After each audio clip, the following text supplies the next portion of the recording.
Inside the lead hauler of Convoy Tertius 9, a child's respirator swings from a cracked dashboard mount, its ceramic filter housing marked with 17 reuse tallies, and blessed with machine oils that has long since congealed into amber droplets. The rubber bellows are stiff with accumulated dust, the metal clasps scarred from countless fastenings, and the twin filter canisters bear the dull, oxidized grey of equipment pushed beyond its blessed tolerances.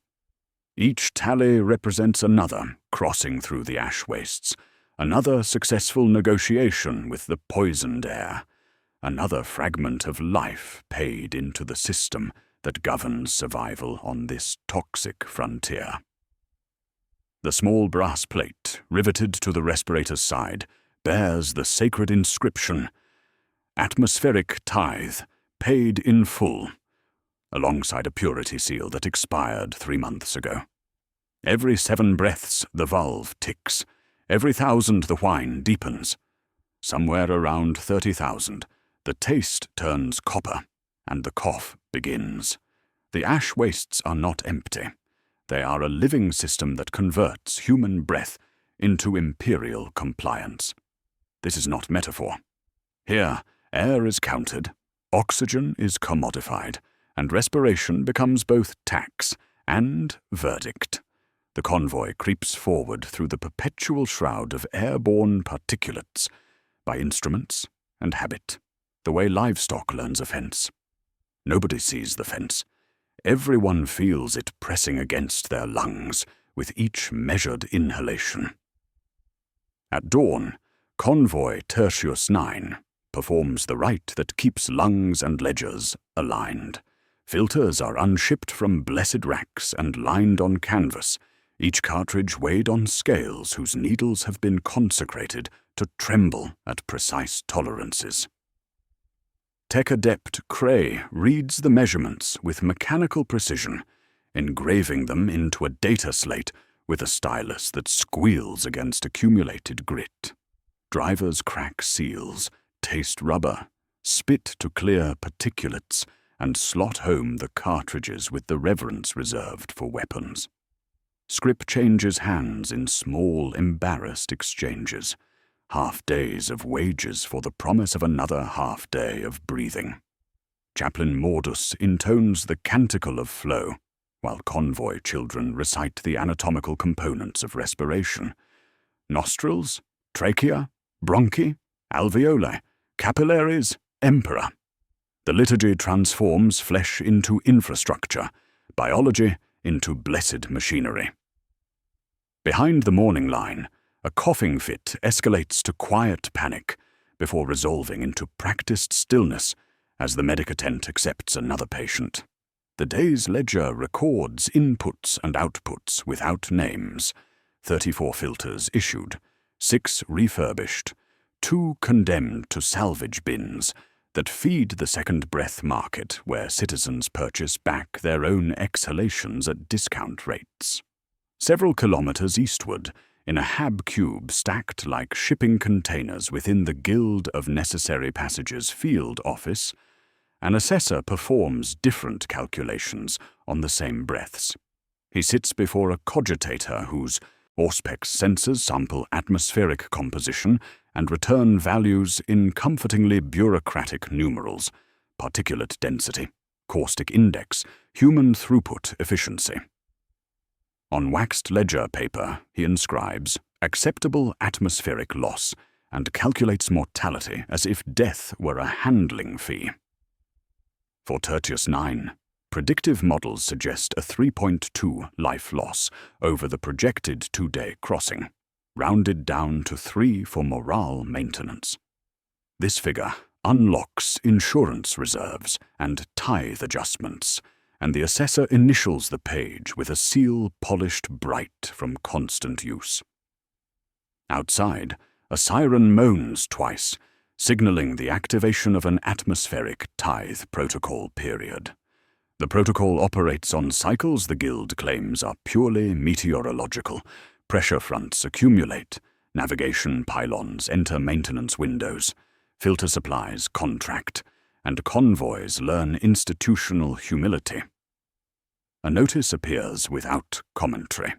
Filter allotments reduced by 1 unit per individual, until protocol conclusion.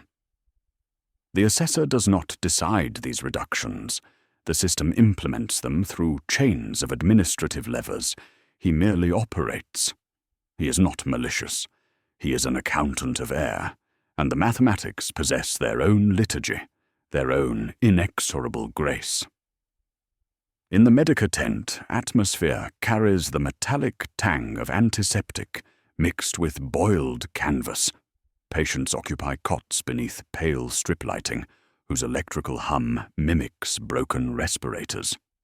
A nurse with steady hands measures pulse rates and oxygen saturation, thumb moving across wrists, while eyes track data slate readings that never argue with their conclusions. When biometric values drop below thresholds established in offices 3 provinces distant, a small bottle of red pigment is uncorked. The mark is modest, a thumb-wide cross applied to the forehead, drying to a matte finish that catches available light like dried blood. The procedure is explained as priority healthcare. Red marks receive expedited attention, faster processing, immediate transport to clean air facilities. Reality follows different arrows. Red-marked individuals are directed to a curtained annex, where equipment appears newer, and doors engage soft locks. There, medical technicians perform blessed reclamation, clinical terminology for surgical work, as qualified surgeons extract viable organs before ash lung renders them unusable for imperial purposes. Documentation is immaculate. Chain of custody seals receive blessed wax and prayer inscriptions. Families sign with trembling styluses, soot-stained fingerprints pressed into margins beside formal consent acknowledgements. Few read the subsidiary clause aloud, bodies released upon administrative demand or quota completion. This ash belt represents thousands of similar zones across imperial space. Administratum cartographers prefer numerical designations to proper names. Their charts list sectors, corridors, hazard gradients, and atmospheric classifications. What follows treats this world as a representative specimen, because the pattern repeats with mechanical consistency. Strip planets to feed distant wars, poison local weather systems, monetize the means of respiration, designate the outcome as fate. Our examination moves between macro policy and individual experience, between institutional directives and a child's breathing mask, because survival operates within narrow parameters and broader systems simultaneously. We anchor our investigation in the fragmentary remains of Convoy Tertius 9, whose route carried proper authorization, whose documentation satisfied all requirements, whose personnel were unremarkable imperial citizens. Their vox log survives in segments captured by servo-skull witness spirit Theta, which drifted from assigned patrol routes and was recovered weeks later by a pilgrim expedition. The recordings contain gaps where atmospheric interference transforms human speech into static, but essential elements remain: the rituals, the shortages, the choices that appear consensual until the controlling mechanisms become visible. Through their time-stamped decisions, we will decode the system's operational intent. We will examine why atmospheric tithe protocols activate with such predictable timing, and identify who profits when filtration systems fail systematically. To decode intent, we first read the air itself. The ash wastes that strangle Convoy Tertius 9's route did not emerge from natural catastrophe or divine wrath, but from 4 centuries of systematic industrial processing whose consequences were calculated, documented, and ultimately embraced as policy. What Imperial cartographers designate as hazardous transit zones began as mineral-rich continents whose mountains contained promethium deposits, rare earth concentrations, and metallic veins that fed the war machine's endless appetite. Strip mining operations carved away topsoil in geometric patterns that still scar orbital imagery, exposing bedrock to atmospheric leaching. Chemical processes dissolved mountain faces with acid baths whose runoff poisoned groundwater tables across 3 climate zones. Atmospheric processes burned extracted materials in furnaces whose emissions rose on thermal columns and settled as microscopic debris across thousands of square kilometers. The transformation consumed 17 generations of indentured labor and produced what appears on current charts as environmental hazard requiring atmospheric protection protocols. Each grain of ash represents multiple industrial processes compressed into airborne form. Silica particles sharp enough to slice lung tissue originate from pulverized quartz formations, their edges maintaining crystalline precision that resists atmospheric weathering. Metallic fines containing lead, mercury, and trace radioactives settle from smelting operations, whose smokestacks reached into the upper atmosphere before structural failure brought them down in twisted monuments to industrial hubris. Chemical residues bind to organic matter, creating hybrid compounds that resist natural decomposition and accumulate in biological tissues, with the persistence of synthetic polymers. Most significantly, industrial spores drift in atmospheric currents, seeking suitable hosts for symbiotic relationships that transform human biology into atmospheric processing equipment. The pathology follows predictable stages that medical staff classify with clinical precision. Ash lung presents initially as persistent cough, accompanied by metallic taste and glass fleck expectoration, the result of silica particles embedding in alveolar walls like microscopic surgical blades.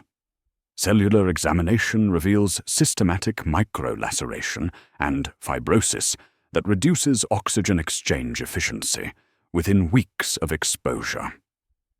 Filter dependency develops as damaged lung tissue requires mechanical assistance to process atmospheric content, creating the economic relationship between breath and scrip that defines frontier survival. Patients report improved breathing when using filtration equipment, but underlying cellular damage continues accumulating in patterns that suggest biological preparation for more extensive modification.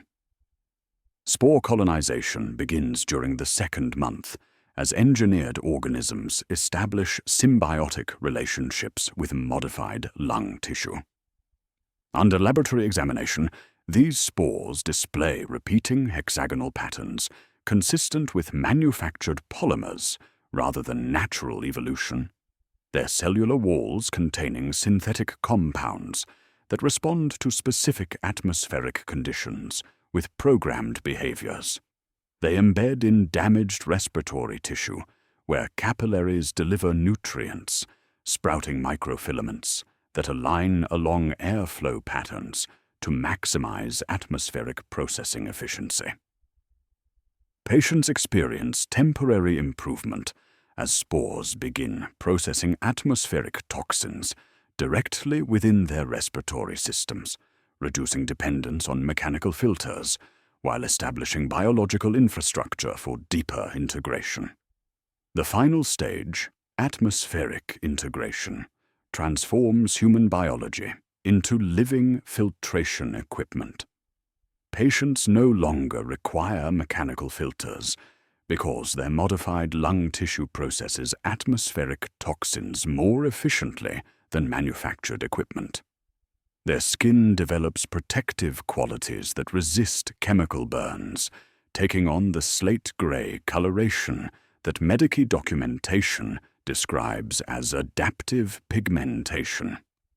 Their modified nervous systems can navigate by atmospheric taste, detecting chemical gradients invisible to unmodified humans through enhanced olfactory processing that operates below conscious awareness.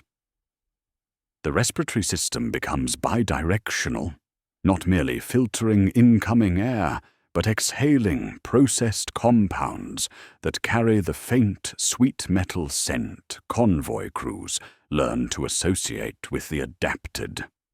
Imperial medical doctrine classifies these changes as beneficial adaptation rather than mutation or infection, celebrating atmospheric integration as evolutionary advancement that enables human survival in hostile environments.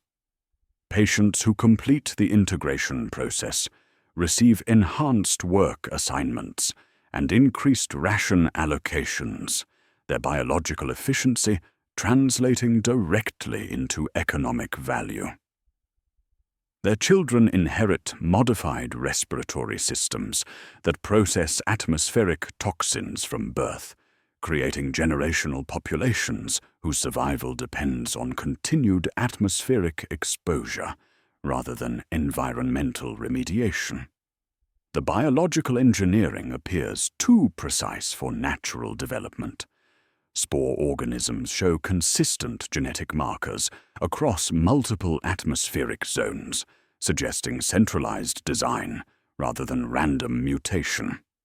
Their reproductive cycles synchronize with imperial tithe collection periods, producing maximum spore concentrations during convoy transit windows when human exposure rates peak. Chemical analysis reveals synthetic compounds within spore cellular structures that activate dormant genetic sequences when toxicity levels reach predetermined thresholds, indicating laboratory origins rather than environmental evolution. Citizens cross these wastes because imperial law requires movement of resources between productive zones. Tithe convoys transport agricultural surplus from farming sectors to military staging areas. Promethium runs carry refined fuel from processing facilities to orbital launch platforms. Pilgrim trains follow sanctified routes between shrine worlds and holy sites where ancient wrecks promise technological salvation. Each crossing represents economic necessity rather than voluntary exploration, the atmospheric hazard functioning as a form of taxation where citizens pay with biological modification rather than currency. The wastes respond to human presence like a living organism testing potential prey. Atmospheric density increases during convoy passages, as if the environment were concentrating its toxic effects. Chemical compositions shift to maximize biological impact on specific human populations. Spore concentrations spike when resistance develops within convoy crews, overwhelming immune systems that attempt to reject symbiotic colonization.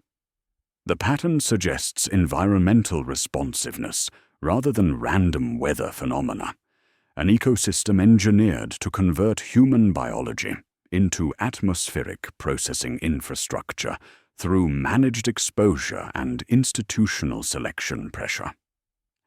Convoy Tertius 9 enters this predatory ecosystem with standard equipment and regulation procedures, unaware that their passage feeds a system designed to transform necessity into biological compliance.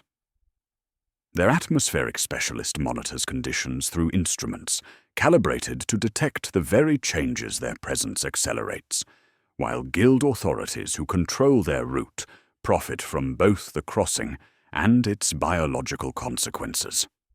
This predatory ecosystem operates under absolute institutional control.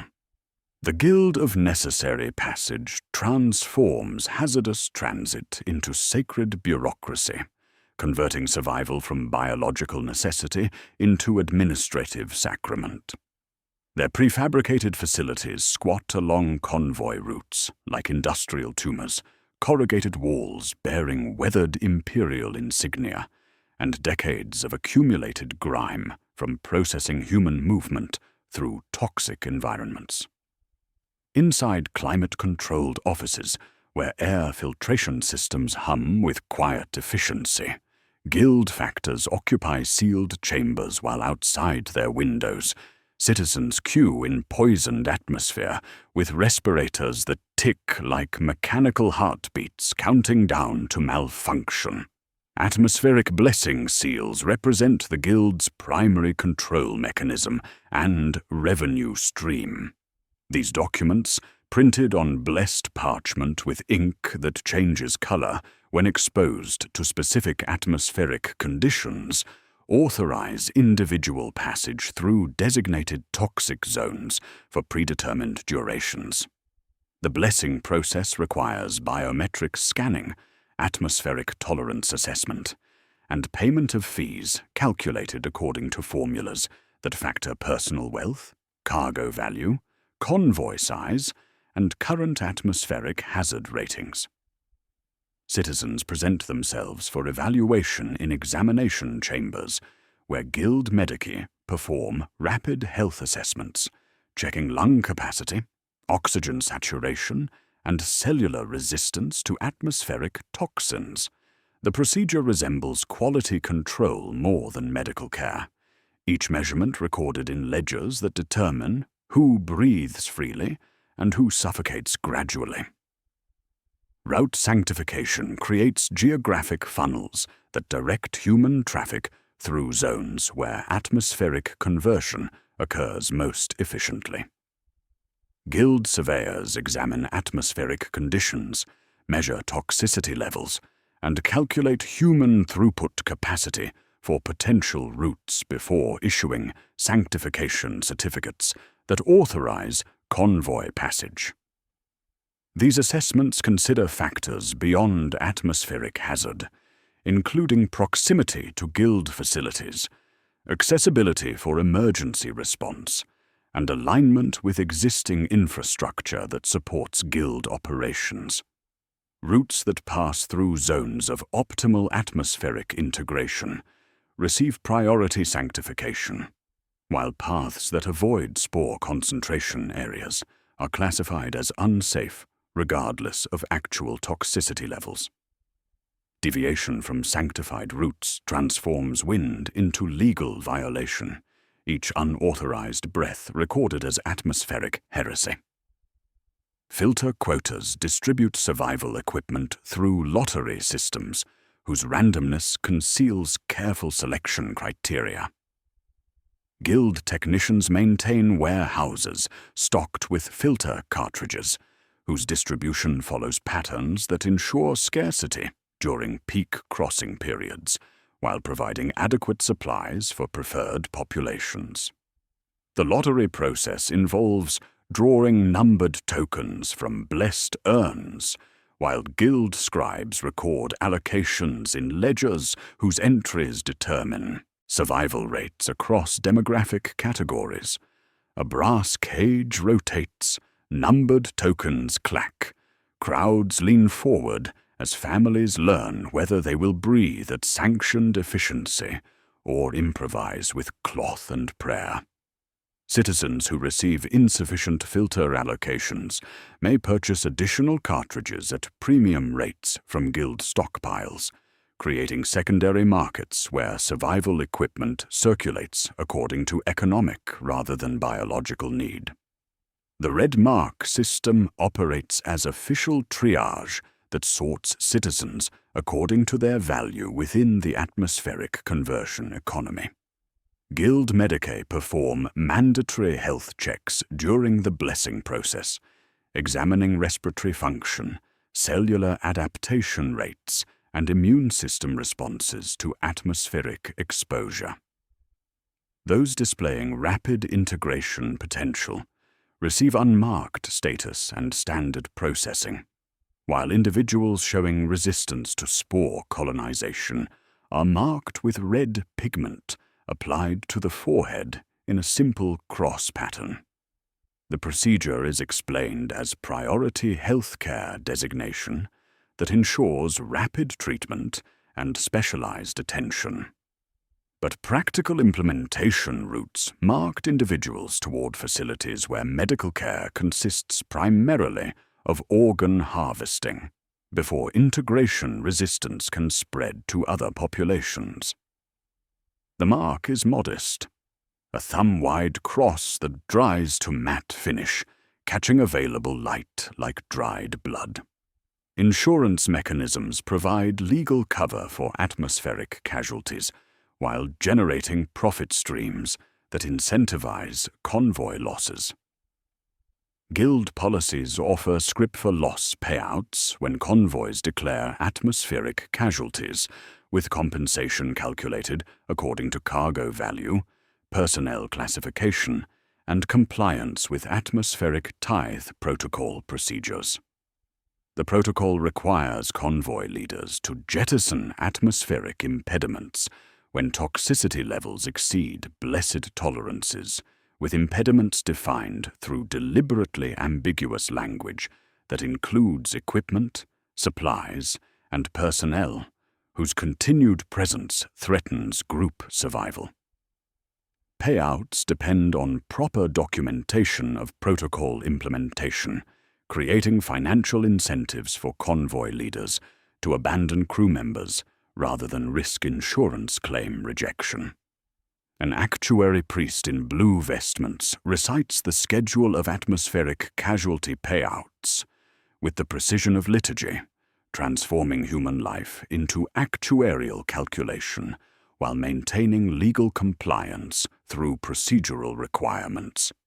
Convoy Tertius 9 receives standard processing through guild facilities, whose routine efficiency conceals systematic selection pressure, operating beneath administrative procedures. Factor Kellyan presents route authorization documents bearing crimson wax seals that indicate approved passage through atmospheric zones designated as survivable transit corridors. His credentials include atmospheric specialist certification, convoy leadership endorsement, and insurance coverage sufficient to cover projected casualties during the crossing. Navigator Voss submits to biometric scanning that records her respiratory function, cellular composition, and immune system markers in guild databases that track integration potential across multiple convoy assignments. Tech Adept Cray undergoes atmospheric specialist evaluation that examines her technical knowledge, equipment maintenance capabilities, and biological compatibility with modified atmospheric conditions. Her augmented physiology includes respiratory modifications that enhance atmospheric processing efficiency, making her valuable for convoy operations while flagging her for specialized monitoring. Chaplain Mordus receives spiritual oversight credentials that authorize performance of blessed reclamation procedures when atmospheric casualties require immediate organ harvesting to prevent biological contamination. A scheduling notation appears in guild records without explanation or emphasis. Filter Station Gamma 7 shows maintenance window overlapping Tertius 9's projected crossing timeline. The station provides emergency filter replacement and atmospheric monitoring services along the convoy's designated route, its temporary shutdown creating gaps in support infrastructure during periods when convoys require maximum atmospheric protection. Guild documentation attributes the maintenance window to routine equipment servicing, but historical patterns suggest correlation between station shutdowns and convoy passage schedules that exceeds statistical probability. The maintenance creates conditions where atmospheric casualties become more likely while ensuring guild compliance with infrastructure maintenance requirements that protect the organization from liability claims. The bureaucracy transforms survival into sacrament through procedures whose complexity obscures their true function. Citizens recite atmospheric protection prayers while undergoing medical examinations that sort them for processing. They purchase breathing privileges through lottery systems that create artificial scarcity while maintaining appearances of random distribution. They follow sanctified routes that direct them through zones where atmospheric conversion occurs most efficiently, while avoiding paths that might allow uncontrolled survival. From permit application to convoy departure, each step reinforces institutional control over biological necessity, converting human breath into imperial compliance through managed exposure and systematic selection pressure. The guild's monopoly requires no malice to function effectively. Institutional inertia suffices to maintain the machinery of atmospheric predation that feeds on human passage through engineered wasteland. This institutional machinery transforms human routine into prayer through the daily sacrament of survival that begins before toxic dawn breaks across convoy Tertius 9. The convoy's 23 vehicles arrange themselves according to guild regulations that prioritize operational efficiency over individual preservation. Lead hauler for navigation authority. Support vehicles positioned by atmospheric vulnerability assessment. Medical transport configured for rapid casualty processing. Supply carriers distributed to ensure resource availability during emergency jettison procedures. Each position serves dual functions that conceal systematic selection pressure beneath administrative compliance. Filter checks commence with ritual precision that masks desperate calculation. Tech Adept Cray unseals blessed storage compartments where ceramic cartridges rest in foam-lined cases, each unit wrapped in purity cloth and marked with expiration dates that determine breathing quality rather than equipment failure. Her augmented optics scan cartridge housings for stress fractures, while servo skulls record serial numbers in data slates, whose entries justify atmospheric casualty declarations when filter supplies prove insufficient. The cartridges represent compressed survival, layered filtration media processing atmospheric toxins through molecular screens designed to extract specific compounds while allowing oxygen passage. Their effectiveness degrades predictably. Metallic taste intensifies.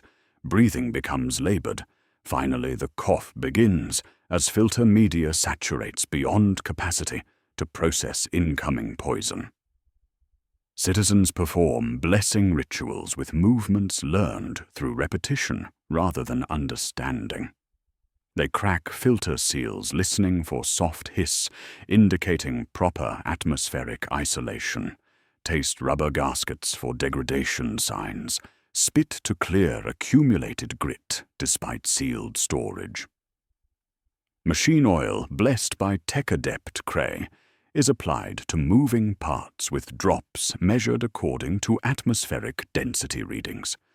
Too little causes mechanical failure. Too much attracts particulates, accelerating filter contamination. Convoy children recite anatomical components of respiration, while adults slot cartridges home with reverence reserved for weapons: nostrils, trachea, bronchi, alveoli, capillaries, emperor. Each word represents another component in biological infrastructure that atmospheric conversion seeks to modify through systematic exposure. Food distribution reflects economic reality of breathing in toxic environments. Processed paste dispensed from sealed containers contains binding agents designed to neutralize airborne toxins accumulating in digestive systems during atmospheric exposure. The paste tastes of metal and preservatives, texture resembling industrial lubricant more than nutrition. But chemical composition reduces cellular damage from atmospheric contamination while providing calories sufficient for manual labor. Water rationing operates through hydroscript distribution, allocating liquid consumption according to atmospheric workload. Those performing physical labor receive additional rations compensating for increased respiratory exposure, while passengers subsist on minimum hydration levels, reducing metabolic demand for atmospheric processing. Work shifts divide convoy operations according to atmospheric exposure limits established through guild calculations, balancing human endurance against operational requirements. Drivers work in 4-hour rotations, chained to breathing apparatus metering each inhalation through mechanical valves whose settings determine survival duration. The chains prevent equipment removal during atmospheric panic episodes, when toxin exposure triggers biological responses overcoming rational decision-making. Navigation duties rotate hourly as atmospheric density affects visual perception and cognitive function, requiring fresh personnel to maintain route accuracy, while previous navigators recover in sealed compartments where filtered air allows cellular recovery. The first red mark appears during routine health inspection, as convoy procedures require. Young loader Kess presents for mandatory biometric assessment in the medical compartment, where Guild-certified medici examine respiratory function through instruments measuring oxygen saturation, cellular adaptation markers, and immune system responses to atmospheric exposure. Her readings indicate developing resistance to spore colonization.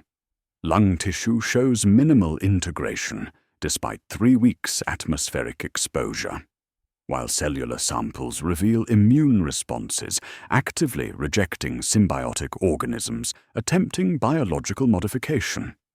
The medici explains the red mark expedites specialized care, ensuring rapid treatment and priority processing when the convoy reaches Guild medical facilities. The mark is modest, thumb-wide cross applied to forehead, drying to matte finish catching available light like dried blood. Kess accepts explanation with relief, unaware the mark identifies her for organ reclamation before integration resistance spreads to other crew members. Navigator Voss reads atmospheric conditions through blessed instruments whose sensors sample air composition and return measurements guiding convoy movement through toxic zones. Her equipment includes atmospheric density gauges detecting spore concentrations, chemical analyzers identifying toxin types and concentrations, biological sensors monitoring crew adaptation rates through ambient sampling of exhaled compounds. The readings indicate increasing atmospheric pressure as the convoy approaches zones where industrial processing concentrated atmospheric toxins through geographic funneling effects. Ancient trade routes guide convoy movement along paths marked by singing pylons, whose electromagnetic emissions provide navigation references while monitoring human passage for guild data collection. These mechanical towers rise from toxic landscape, disguised as atmospheric monitoring equipment, while their true function involves tracking convoy movements, recording crew biometric data, transmitting location information to guild facilities, coordinating atmospheric conversion. Operations. Among the crew, Loader Harron breathes easier than regulation permits. He changes filters every third watch instead of every second, skin shade paler than ash, irises edged faintly grey. He can smell coolant leaks through respirators and find bearings by atmospheric taste, abilities others pretend not to notice. Tech adept Cray has examined smears from his respirator grill under pocket scope, observing filaments too regular for chance, aligned like manufactured components. She logs nothing. On convoys, personnel who do not cough are valuable. On ledgers, they represent something requiring different classification.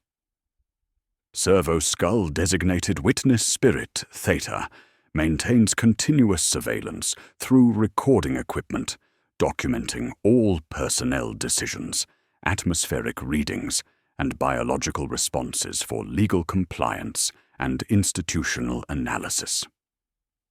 The Skull's cogitator systems process recorded data through algorithms identifying optimization opportunities within convoy procedures, generating recommendations, increasing atmospheric conversion efficiency, while maintaining legal cover for casualty procedures.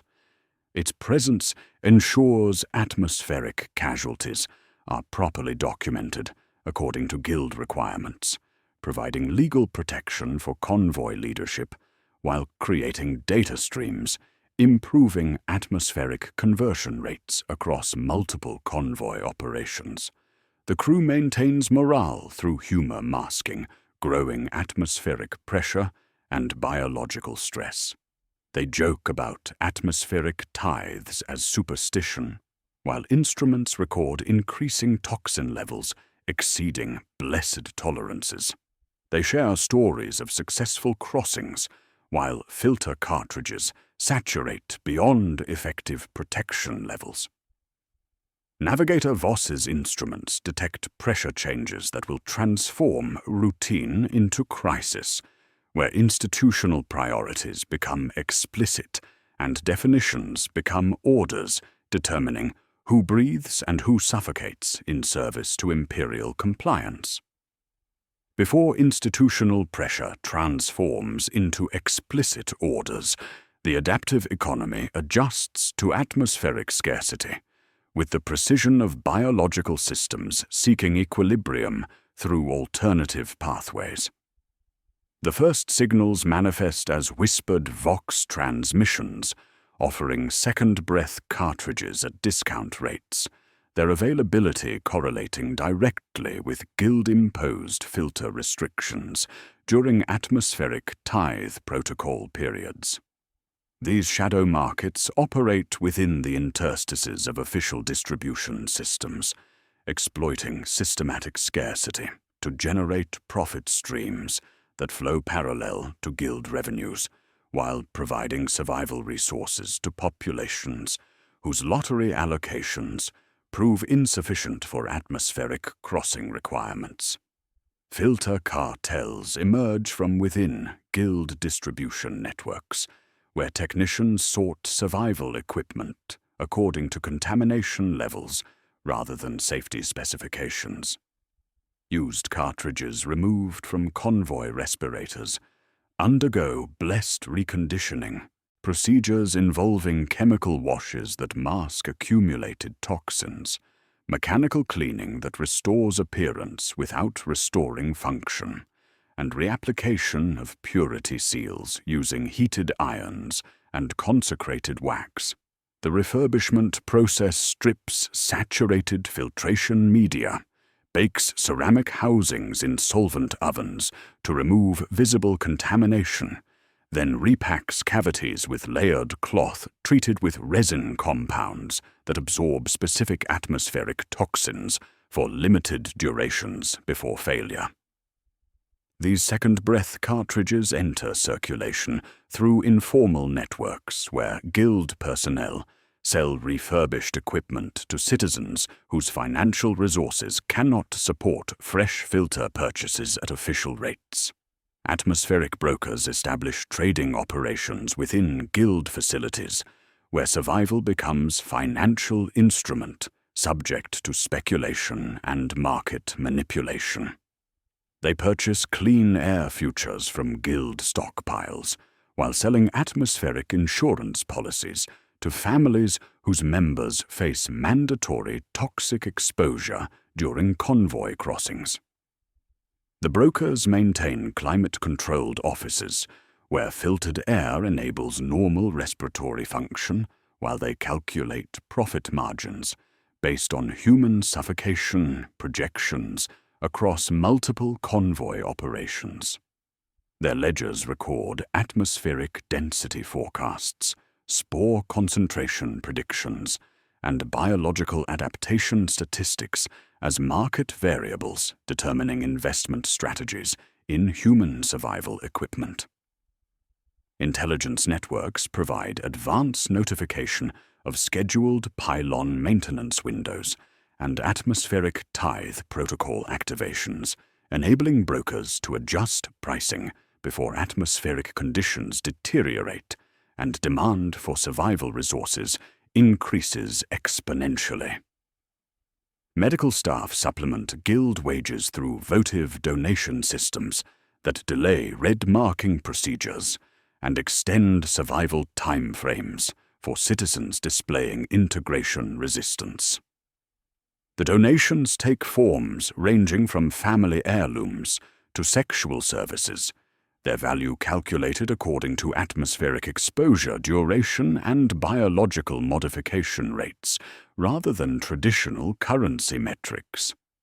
A Medicaid technician might accept grandmother's jewelry to postpone health inspection by 24 hours, providing additional time for immune system adaptation before red mark application becomes administratively unavoidable.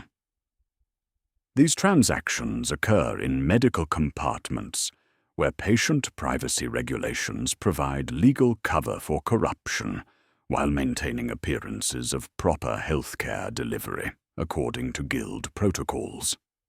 The script-for-loss economy generates revenue streams flowing upward through guild hierarchies while distributing minimal compensation to surviving family members. When convoy leaders declare lawful atmospheric casualties according to atmospheric tithe protocol requirements, insurance reserves activate automatic compensation systems distributing payments calculated according to victim classification, cargo, value, and compliance documentation quality. Guild factors receive substantial portions of insurance payouts as administrative processing fees, while families obtain food rations sufficient for mourning periods before returning to productive labor assignments.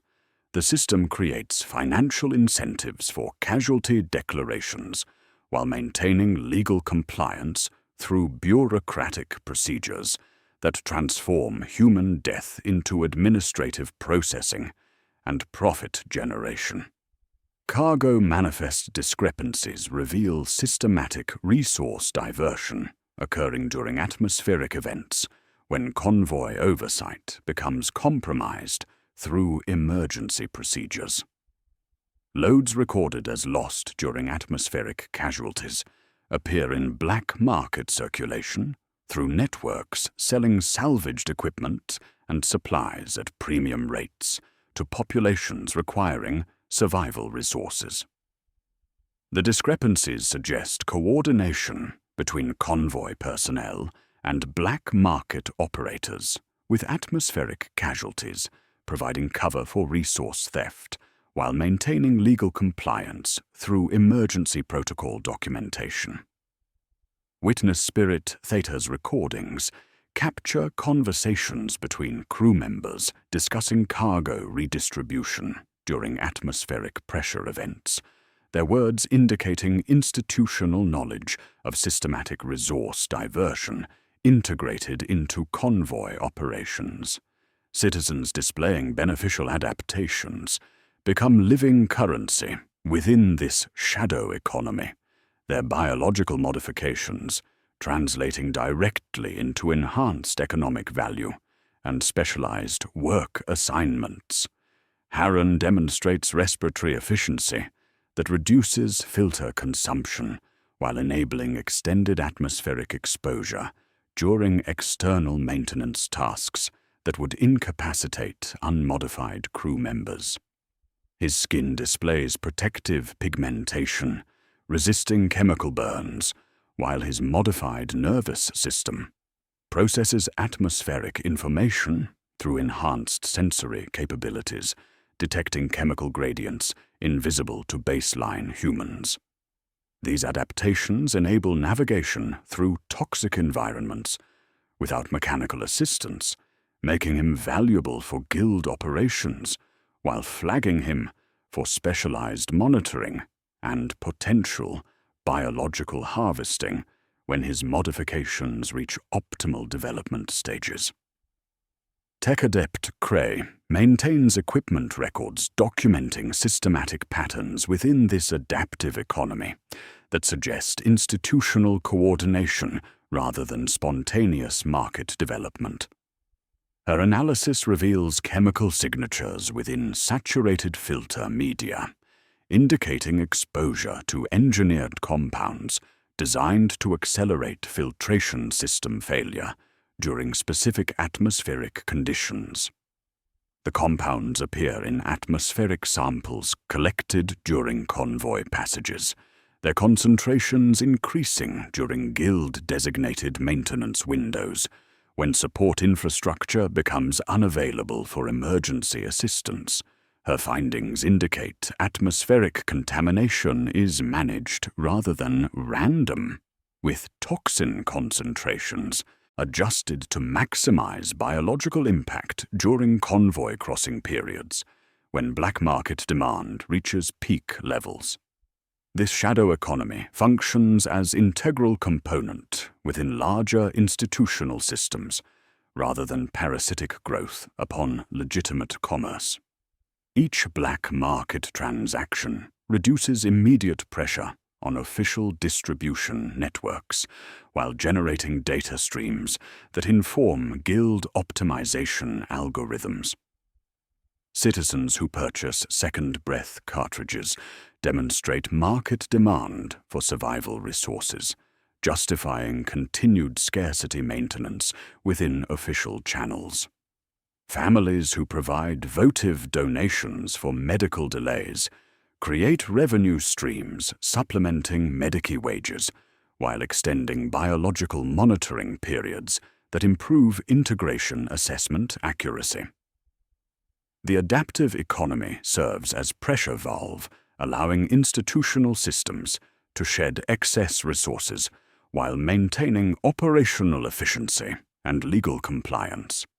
Navigator Voss reports atmospheric pressure gradients advancing along Tertius IX's projected route, thickening like coagulating fluid as toxic density approaches levels requiring protocol activation.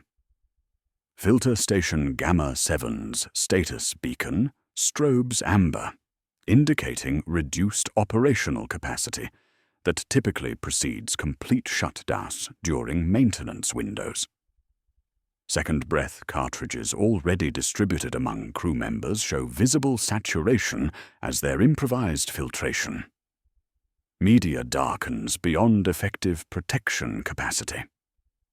Kess maintains careful breathing patterns, while her red mark dries into cracked pigment, unaware that her integration resistance makes her valuable for immediate processing, rather than extended atmospheric exposure.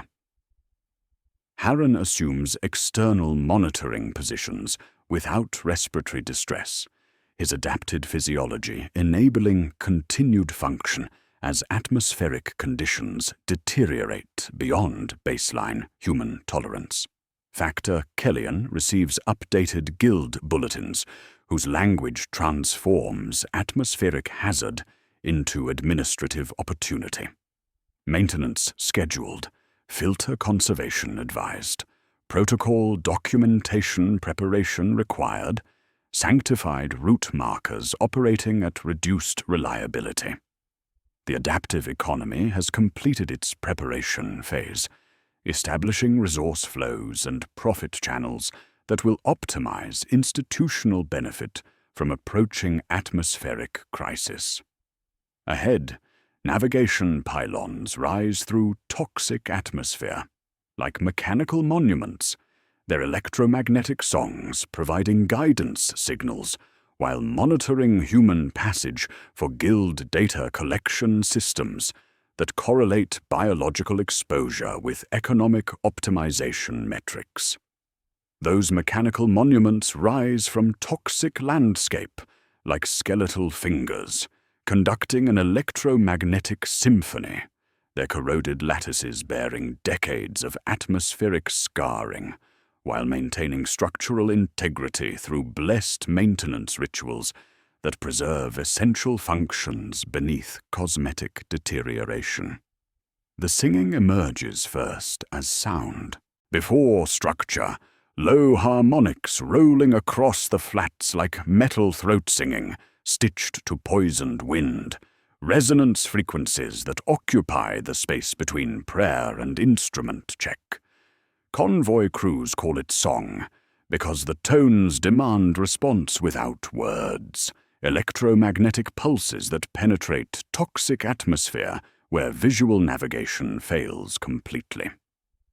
Each pylon broadcasts directional guidance on frequencies calibrated for convoy Auspex systems, their transmissions enabling navigation through zones where perpetual shrouds of airborne particulates eliminate horizon references. Navigator Voss adjusts receiver settings, while atmospheric density fluctuates, her blessed instruments translating electromagnetic variations into coordinates that maintain Tertius IX's alignment with sanctified routes approved for human passage. The towers rise at precise intervals, marked by weathered identification plates, Sigma 19, Kappa 3, Omicron 14, their serial numbers stamped deep enough to outlast paint and corrosion, each designation corresponding to guild databases tracking atmospheric conditions and human throughput across multiple convoy crossings. Their secondary function operates beneath navigation assistance through sensor arrays, disguised as structural components. Atmospheric sampling equipment measures chemical compositions, spore concentrations, and biological contamination levels with precision exceeding requirements for simple route guidance. The pylons record biometric data transmitted through electromagnetic fields generated by convoy vehicles, tracking respiratory rates, cellular modification markers, and immune system responses across multiple crossing attempts. This information flows through buried communication cables to guild facilities, where cogitator systems analyze biological adaptation patterns and adjust atmospheric conditions to optimize conversion efficiency, while maintaining legal compliance with navigation assistance requirements. Maintenance windows create the mechanism through which navigation infrastructure transforms from survival aid into selection pressure. Guild protocols designate pylon shutdowns as routine equipment servicing, their timing attributed to technical requirements rather than convoy scheduling. However, operational records reveal statistically improbable clustering of maintenance windows around projected passage times for convoys carrying specific cargo classifications or personnel designated for accelerated processing. When pylons enter maintenance mode, status lamps shift to amber, transmission power reduces, and navigation signals vanish, creating dead zones where convoy movement becomes dependent on dead reckoning and increasingly unreliable atmospheric taste. Insurance mechanisms provide financial incentives for maintenance scheduling that maximizes atmospheric casualties while maintaining legal compliance through infrastructure requirements. Guild policies adjust premium rates and compensation schedules according to pylon operational status, with reduced navigation assistance justifying increased casualty projections and corresponding reserve allocations. Actuarial calculations treat navigation infrastructure failure as predictable variable affecting convoy survival rates, creating revenue streams that flow upward through guild hierarchies while distributing minimal compensation to surviving family members through scrip-for-loss disbursements calculated according to victim classification and compliance documentation quality. The atmospheric tithe protocol activates when navigation assistance becomes unavailable during atmospheric crisis, transforming infrastructure failure into legal authority for resource management, according to Guild emergency procedures. Protocol documentation states, when toxic levels exceed blessed tolerances and sanctioned guidance is impaired, leadership shall actuate atmospheric impediment removal to maintain group survival. The language deliberately obscures specific definitions while providing legal cover for abandonment decisions, with impediments defined through annotations that accumulate examples without naming persons. Redundant cargo, non-essential apparatus, operative liabilities whose biological cost exceeds logistical benefit. For convoy Tertius 9, the pattern resolves at 0316 convoy chronometer when Sigma 19 drops to amber status. Navigator Voss watches navigation tones fall off Auspex displays like severed threads while recalculating headings through dead reckoning and remaining beacon references. Kappa 3 maintains transmission, while Omicron 14 flickers, stutters, returns with reduced power output. Factor Kellion accesses protocol documentation on his data slate, while Witness Spirit Theta hovers attentive, recording equipment dilating to capture procedural compliance. The pylon's silence converts ambient atmospheric risk into administrative procedure, transforming navigation failure into instruction for human resource management. Tech Adept Cray monitors transmission patterns while analyzing secondary signals embedded within navigation broadcasts, data streams containing convoy biometric informations and biological adaptation assessments transmitted to Guild facilities for optimization analysis. Her equipment detects coordination between pylon networks and atmospheric management systems, revealing maintenance scheduling designed to maximize human exposure during periods when toxin concentrations reach optimal levels for cellular modification.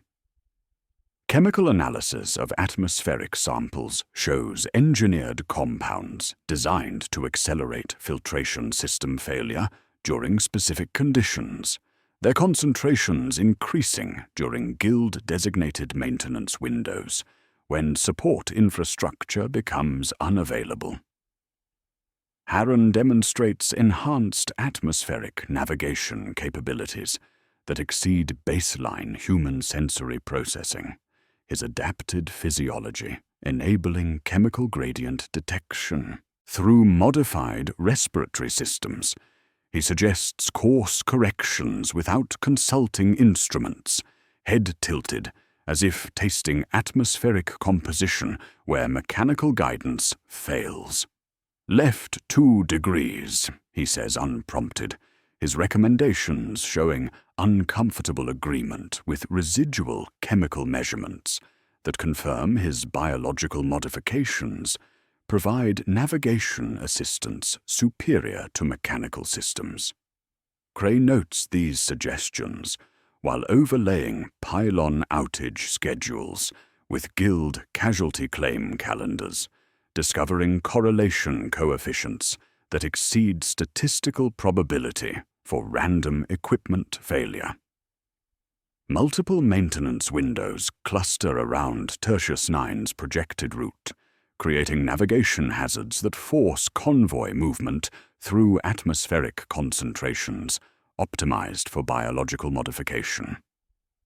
Pylon Array Delta 12 reduces transmission power, while Broadcasting Station Epsilon 7 enters maintenance mode, their combined shutdown creating dead zones where atmospheric toxin levels reach peak effectiveness for spore colonization. Weather monitoring stations report pressure increases that typically precede toxic density spikes, environmental conditions requiring maximum navigation assistance during periods when pylon networks operate at reduced capacity. Guild bulletins transmitted through remaining operational pylons provide legal framework for approaching crisis through administrative language that transforms biological emergency into bureaucratic procedure. Atmospheric hazard warnings justify protocol activation through environmental monitoring, while resource management guidelines authorize impediment jettison through emergency procedures. The Singing Pylons guide Tertius IX forward while monitoring biological responses, their electromagnetic songs providing navigation assistance while transmitting adaptation data to optimization systems. Ahead, atmospheric pressure builds with institutional precision, the storm gathering like clockwork toward crisis that will reveal survival infrastructure's true function. The clockwork precision reveals itself through microscopic examination when tech adept Cray seals herself within the convoy's atmospheric analysis chamber, her augmented optics resolving cellular structures that baseline human vision cannot perceive.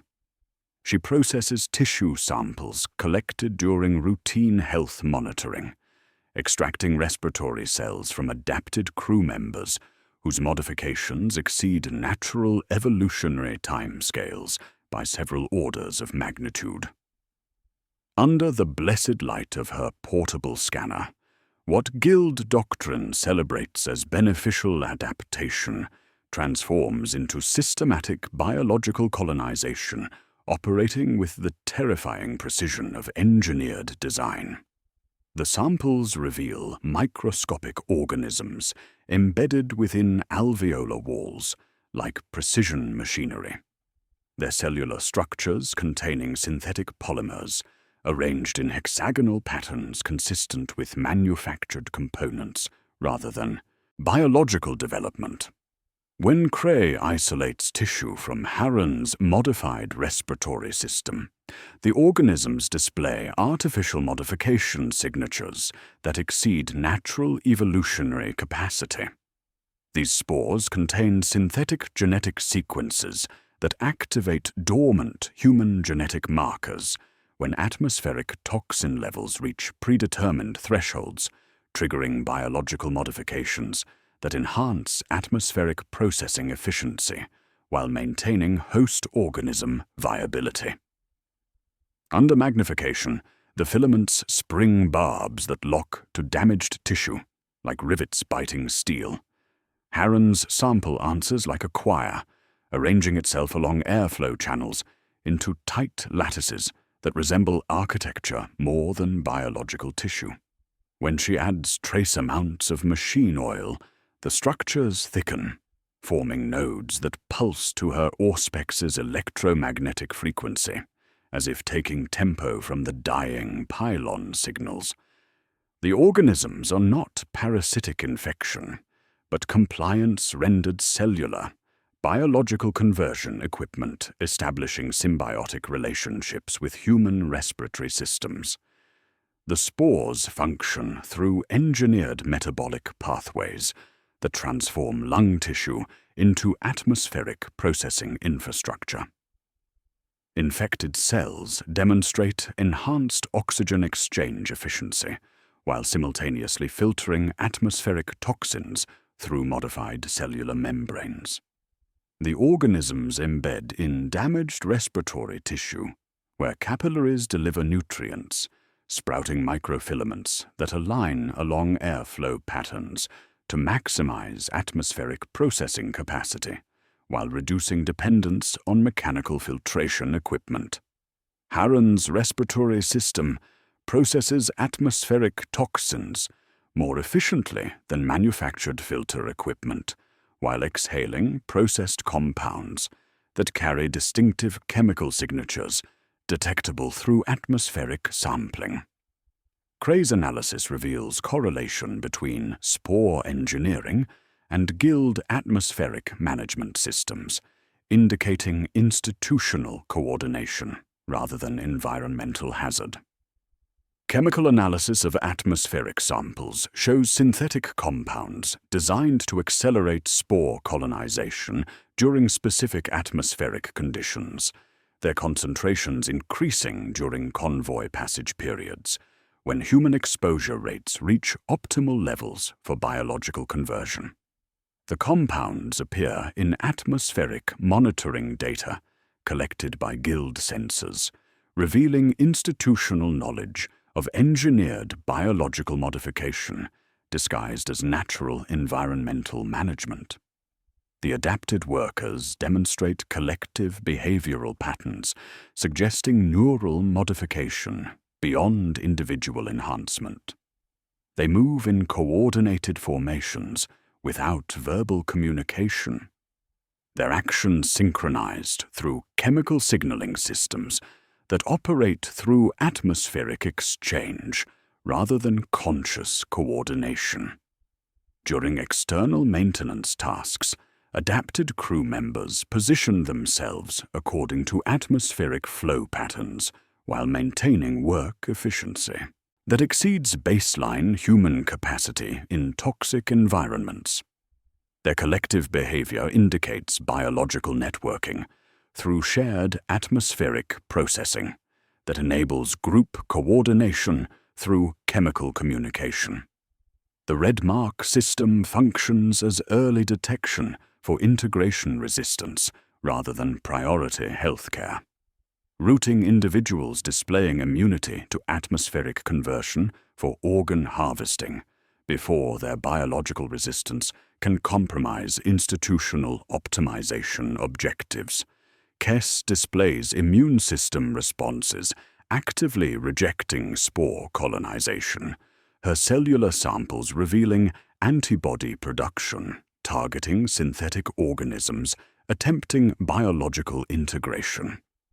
Her respiratory tissue shows minimal modification despite extended atmospheric exposure, while maintaining resistance to engineered spores through immune responses that identify artificial genetic markers as foreign contamination.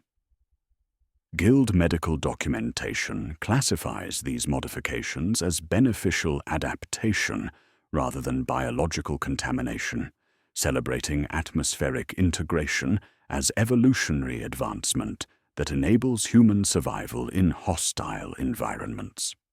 Official reports describe enhanced work capacity, reduced equipment dependency, and improved operational efficiency among adapted populations, while omitting references to loss of individual autonomy or biological conversion into atmospheric processing infrastructure. The medical classification system provides legal framework for biological modification while concealing systematic transformation of human populations into specialized equipment. Cray transmits her findings through encrypted Vox channels while maintaining official compliance with guild reporting requirements. She composes reports in the language of maintenance, variance noted, filter media response non-standard, field parameters under review, attaching segments of lattice sequences renamed as valve calibration data.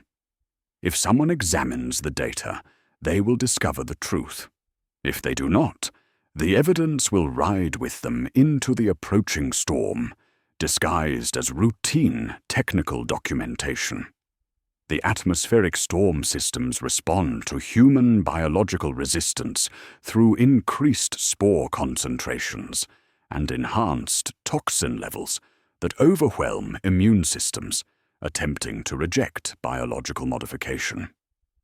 Weather monitoring equipment records atmospheric pressure, changes that correlate with convoy passage schedules, environmental conditions, adjusting to maximize biological impact on specific human populations. The storm approaching Tertius IX's position shows atmospheric density increases that typically precede forced integration events, where environmental pressure overcomes biological resistance through systematic exposure to engineered organisms. Outside, navigation pylons fade to amber, while atmospheric pressure builds with institutional precision. The storm gathering ahead represents more than meteorological phenomenon. It functions as biological crucible designed to force complete integration or systematic failure. Kess maintains careful breathing patterns, while her red mark dries into legal classification. Harron assumes external monitoring positions without respiratory distress, his adapted physiology enabling continued function as atmospheric conditions deteriorate beyond baseline human tolerance. The approaching crisis will test whether Tertius IX's crew can maintain biological independence or submit to integration within atmospheric processing systems that convert human necessity into institutional compliance through engineered biological modification. The biological crucible activates at 1447 convoy chronometer, when atmospheric pressure spikes beyond all blessed tolerances, the storm arriving not as chaotic weather, but as institutional clockwork made visible through toxic fog that swallows navigation pylons in predetermined sequence. Visibility drops to arm's length as particulate density concentrates into choking atmosphere that defeats mechanical filtration through engineered precision, each breath delivering spore loads calculated to exceed immune system resistance, while forcing biological compliance through systematic exposure. The singing pylons fall silent, Kappa 3, Omicron 14, Delta 12, their electromagnetic songs dying like severed vocal cords as atmospheric interference transforms human speech into static punctuated by respirator systems struggling against overwhelming contamination designed to activate atmospheric tithe protocol procedures. Factor Kellion accesses protocol documentation on his data slate, while witness spirit Theta hovers attentive, recording equipment dilating to capture procedural compliance as survival transforms into administrative requirement. The protocol language activates with bureaucratic precision, whose familiarity masks its horror. When toxic levels exceed blessed tolerances and sanctioned guidance is impaired, leadership shall actuate atmospheric impediment removal to maintain group survival. He traces clauses with stylus that leaves no mark, while Theta timestamps the beginning of lawful emergency, its lenses multiplying as crosshairs zero on crew members whose biological resistance threatens collective atmospheric processing efficiency. Kess receives priority classification as atmospheric impediment, her integration resistance consuming filtration resources that could support multiple adapted crew members operating at enhanced biological efficiency. The red mark on her forehead transforms from medical triage into legal classification, authorizing abandonment according to guild emergency procedures that provide complete documentation for insurance claim processing. Factor Kellyan initiates jettison procedures without naming individuals, his thumb hovering over confirmation, while mass tables calculate survival probability through resource redistribution. She exits convoy vehicles carrying emergency supplies, insufficient for independent survival, her abandonment recorded as lawful resource management, while guild recovery teams prepare post-storm salvage operations that will process abandoned personnel through organ reclamation facilities. The storm intensifies as if responding to human compliance, atmospheric density increasing beyond mechanical filtration capacity, while forcing deeper protocol implementation. Navigator Voss volunteers for atmospheric impediment classification when navigation equipment failure threatens convoy route accuracy during peak toxic exposure, her biological resistance reducing operational efficiency while consuming resources exceeding her navigational value. She transfers navigation duties to Harren, whose adapted physiology enables atmospheric taste navigation superior to mechanical systems, his biological modifications providing directional guidance through chemical gradient detection impossible for baseline human sensory processing. Her sacrifice follows protocol procedures, with complete legal documentation, while redistributing survival equipment to crew members, displaying enhanced atmospheric processing capabilities. The adapted workers demonstrate collective behavioral synchronization that reveals successful biological integration with atmospheric processing systems.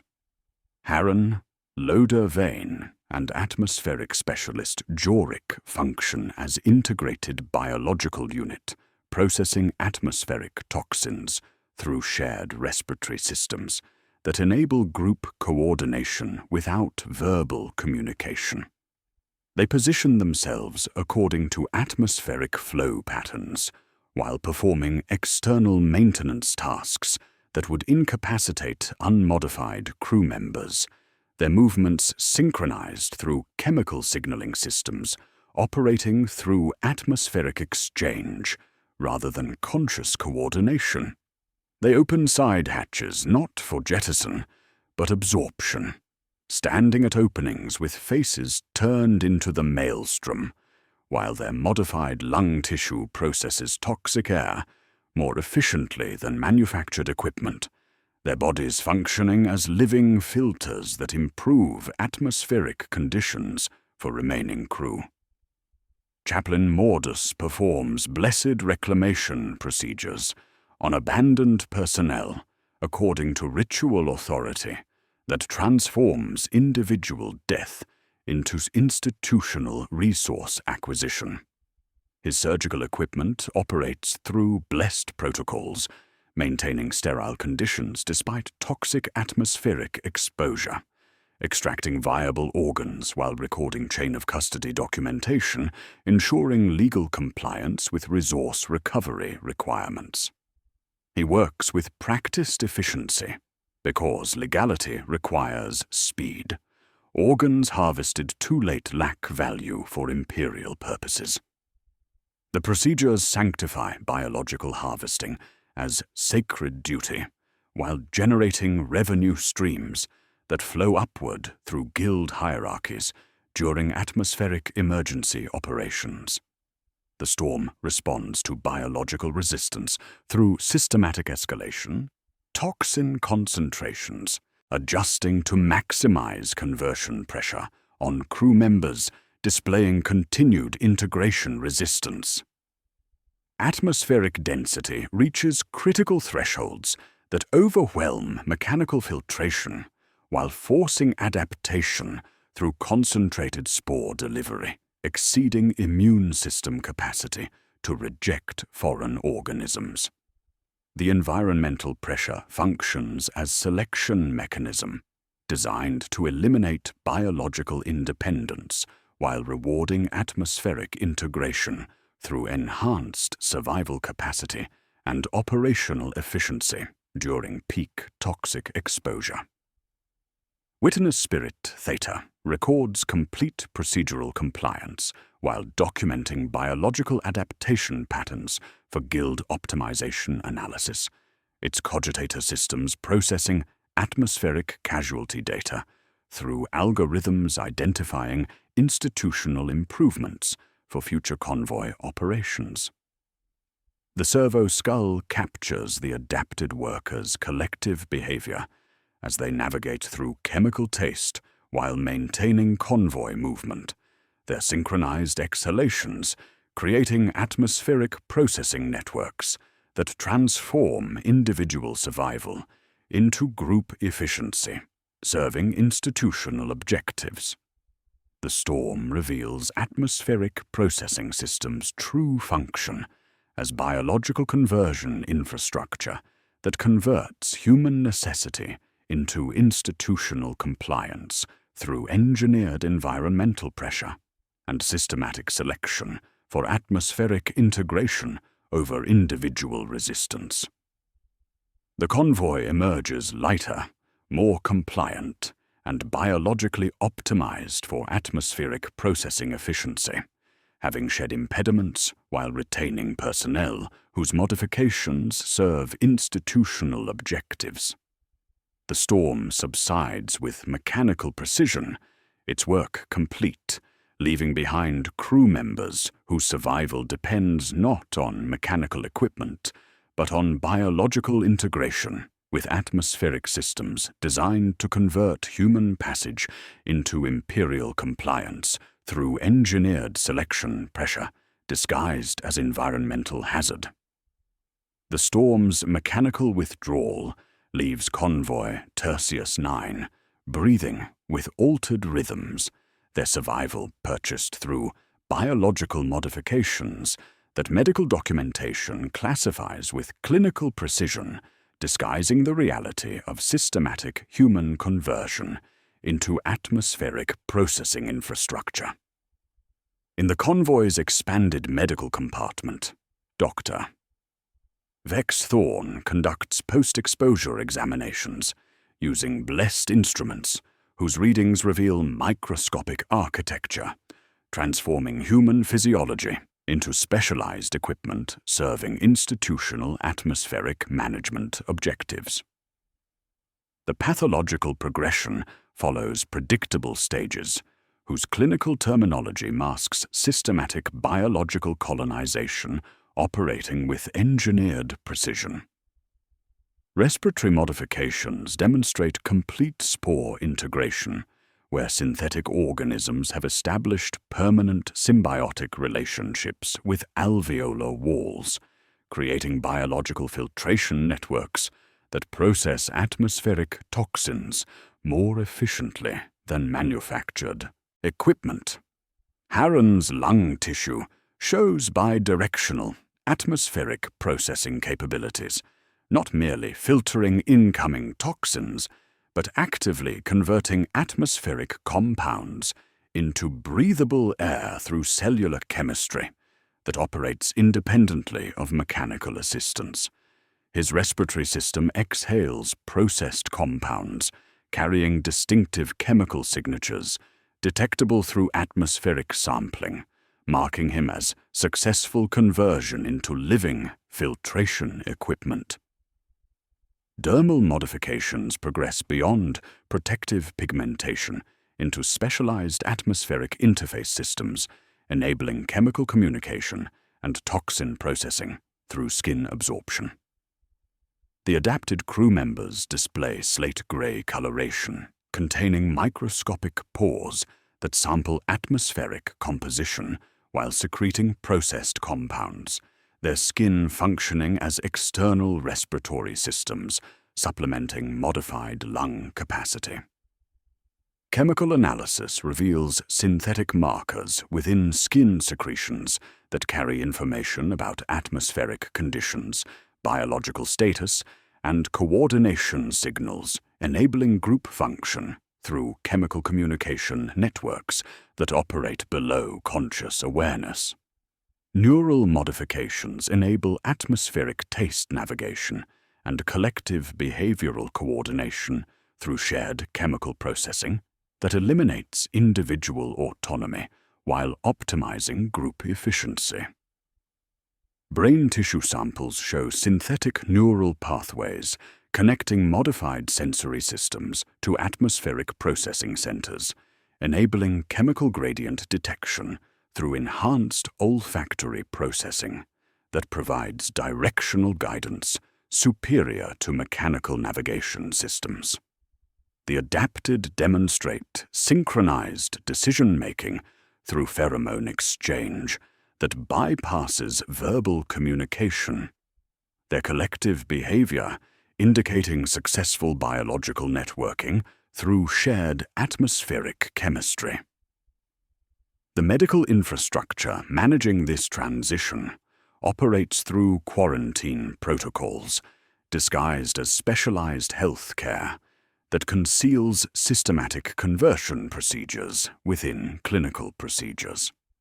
Advanced integration cases receive isolation treatment in sealed medical compartments, where atmospheric exposure can be controlled, while biological modifications progress through predetermined stages without contaminating unmodified personnel. Treatment regimens do not reverse integration, but slow progression rates to maintain operational efficiency while preventing over-adaptation that might compromise individual functionality before complete conversion into atmospheric processing equipment. Dr. Thorne documents clinical progression through stages revealing institutional optimization of human biology for atmospheric management purposes. Stage 2.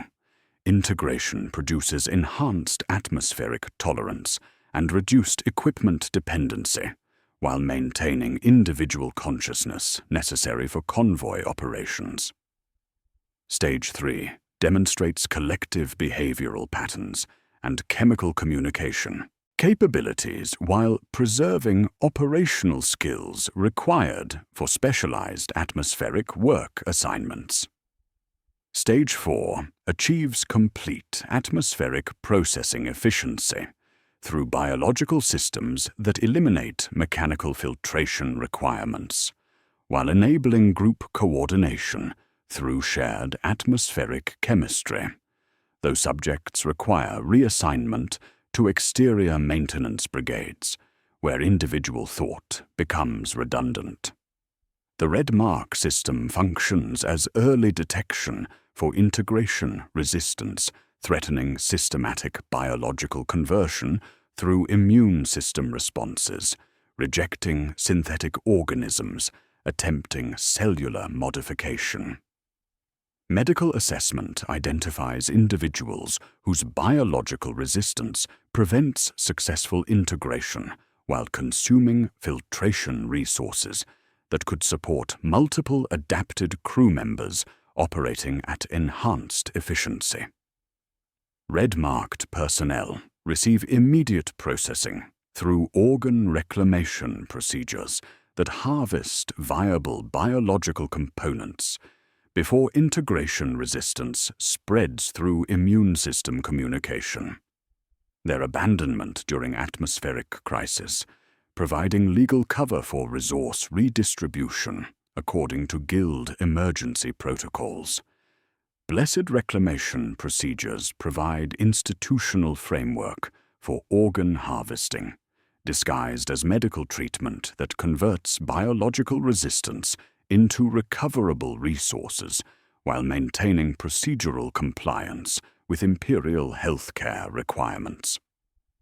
Chaplain Mordus operates surgical equipment through ritual authority that sanctifies biological harvesting as sacred duty, extracting organs from integration-resistant personnel while maintaining sterile conditions and complete documentation ensuring legal compliance with resource recovery protocols. The procedures generate revenue streams flowing upward through guild hierarchies, while providing biological materials for medical facilities, serving institutional objectives through systematic processing of atmospheric casualties. Witness Spirit Theta processes recorded storm data through algorithms identifying optimization opportunities within biological conversion procedures, generating recommendations for improving integration rates while maintaining legal compliance with atmospheric management protocols. The Servo Skull's cogitator systems analyze collective behavioral patterns among adapted crew members while documenting procedural compliance during emergency operations that eliminated biological resistance through systematic resource management. Its recordings provide institutional learning mechanisms, enhancing atmospheric processing efficiency across multiple convoy operations through data-driven optimization of human conversion procedures. The surviving crew members represent successful biological integration, eliminating dependence on mechanical filtration while enabling collective coordination through shared chemical communication networks. Their modifications constitute institutional victory over biological independence, transforming individual survival into group efficiency, serving atmospheric management objectives through engineered selection pressure, disguised as environmental hazard. The convoy proceeds with personnel whose biology serves institutional compliance rather than individual preservation. Their atmospheric processing capabilities optimized for Imperial objectives through systematic conversion of human necessity into biological infrastructure, supporting comprehensive atmospheric management systems designed to transform human passage into institutional profit through managed biological modification. The institutional profit mechanisms reveal themselves through mundane, bureaucratic processes that transform human tragedy into optimized data streams flowing through guild cogitator systems with mechanical precision. Witness Spirit Theta docks at Atmospheric Relay Station, Sigma Prime, 47 hours post-storm, its bone-white carapace accepting magnetic clamps, while robed technicians download recorded proceedings through blessed data ports that translate human suffering into administrative language. The Servo Skull's cogitator systems have compressed Tertius IX's atmospheric casualties into statistical abstracts. Breath counts, filter failure rates, organ weights, biological adaptation markers, and the faint pheromone signatures trailing adapted crew members as they worked in synchronized formation.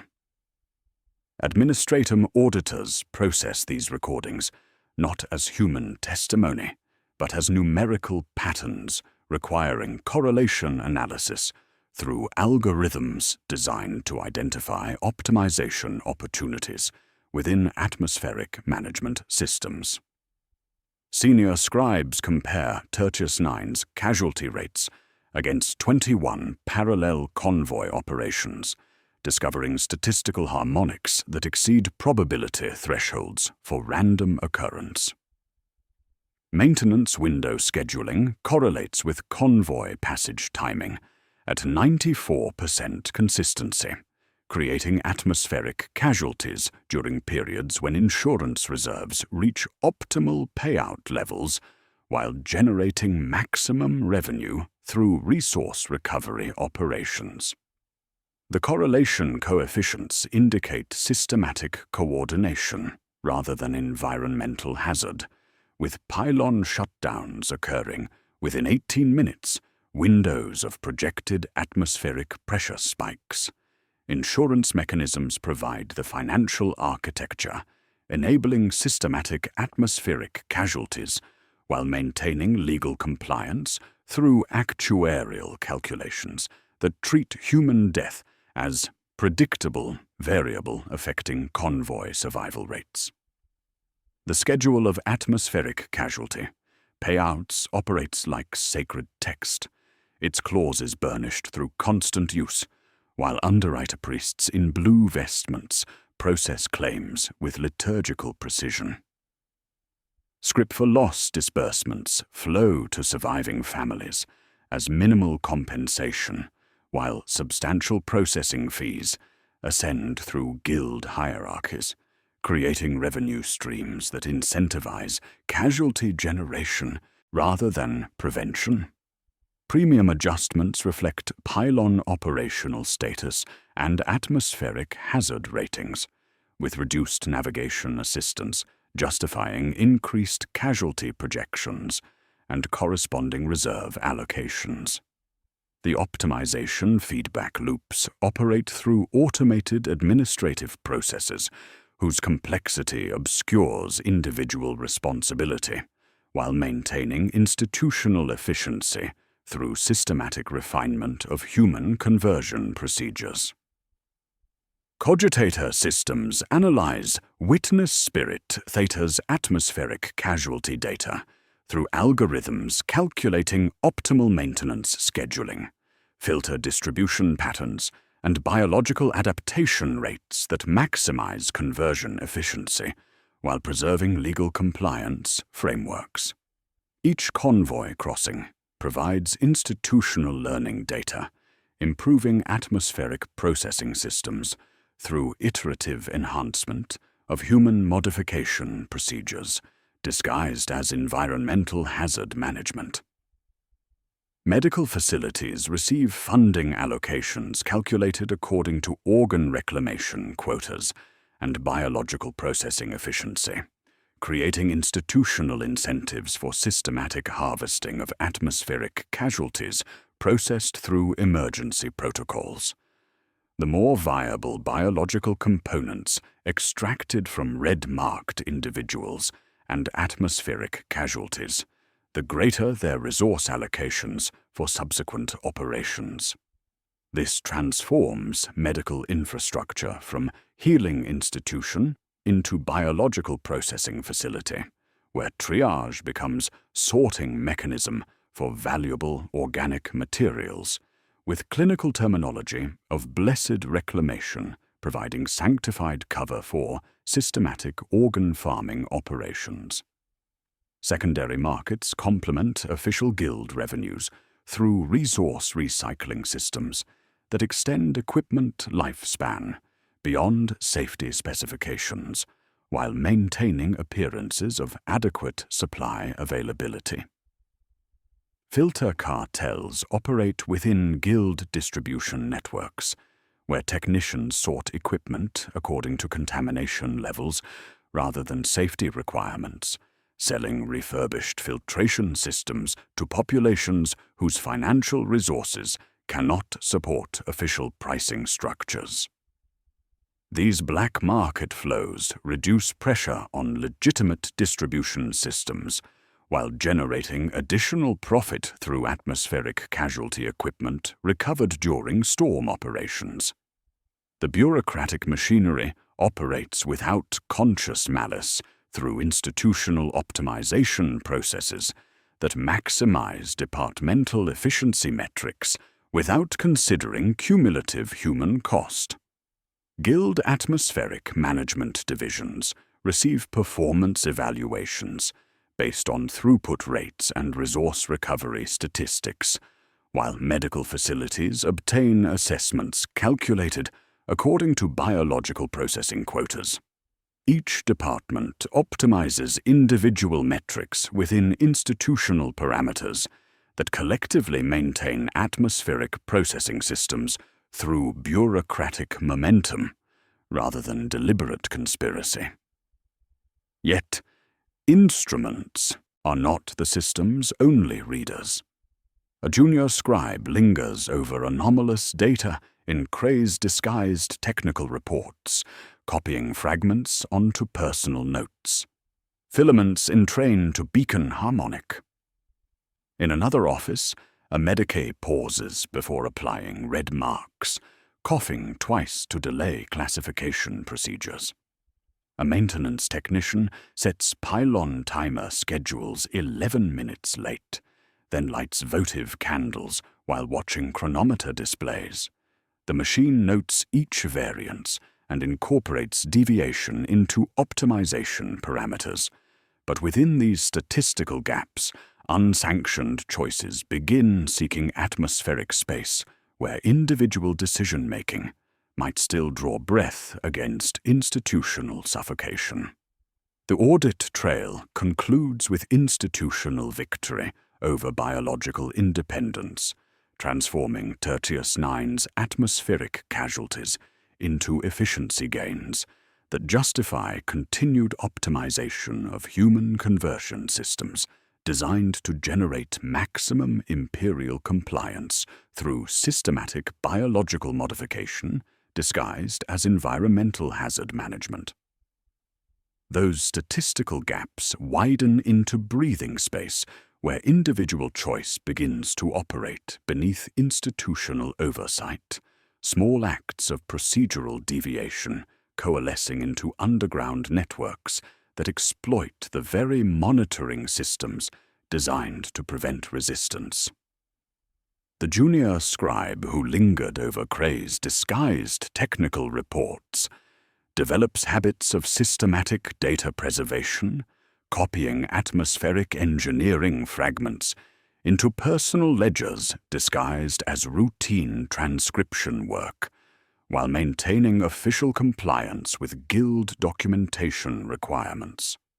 Her careful notation of filament entrainment to beacon harmonic and valve calibration variants preserves evidence of systematic atmospheric manipulation within bureaucratic language that passes automated audit screening. The Medicae who coughed twice to delay red mark procedures refines timing strategies that create medical assessment windows extending beyond standard guild protocols.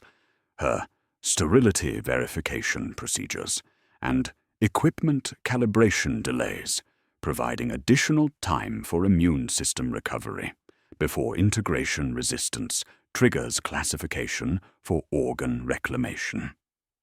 These delays operate within acceptable variance parameters while enabling biological resistance to strengthen beyond detection thresholds, transforming routine medical compliance into survival assistance through procedural manipulation.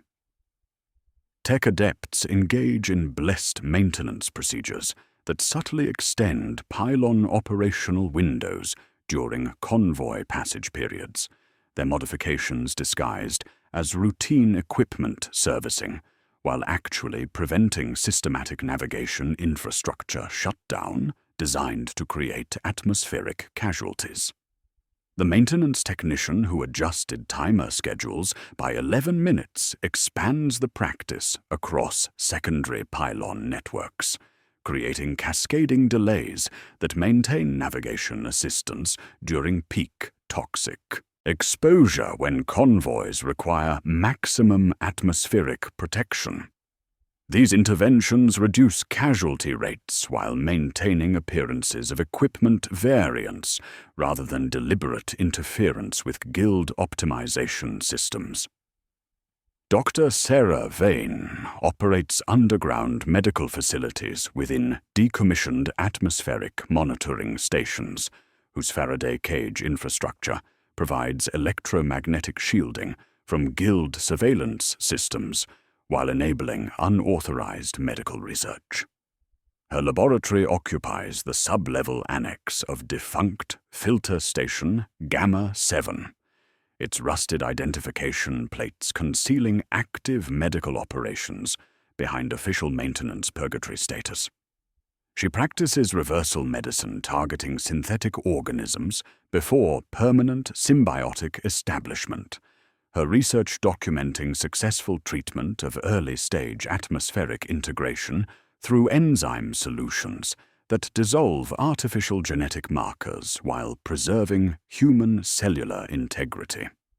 The reversal procedures require precise timing and complete atmospheric isolation, making successful intervention dependent on early detection, before spore colonization exceeds immune system capacity to reject foreign biological material.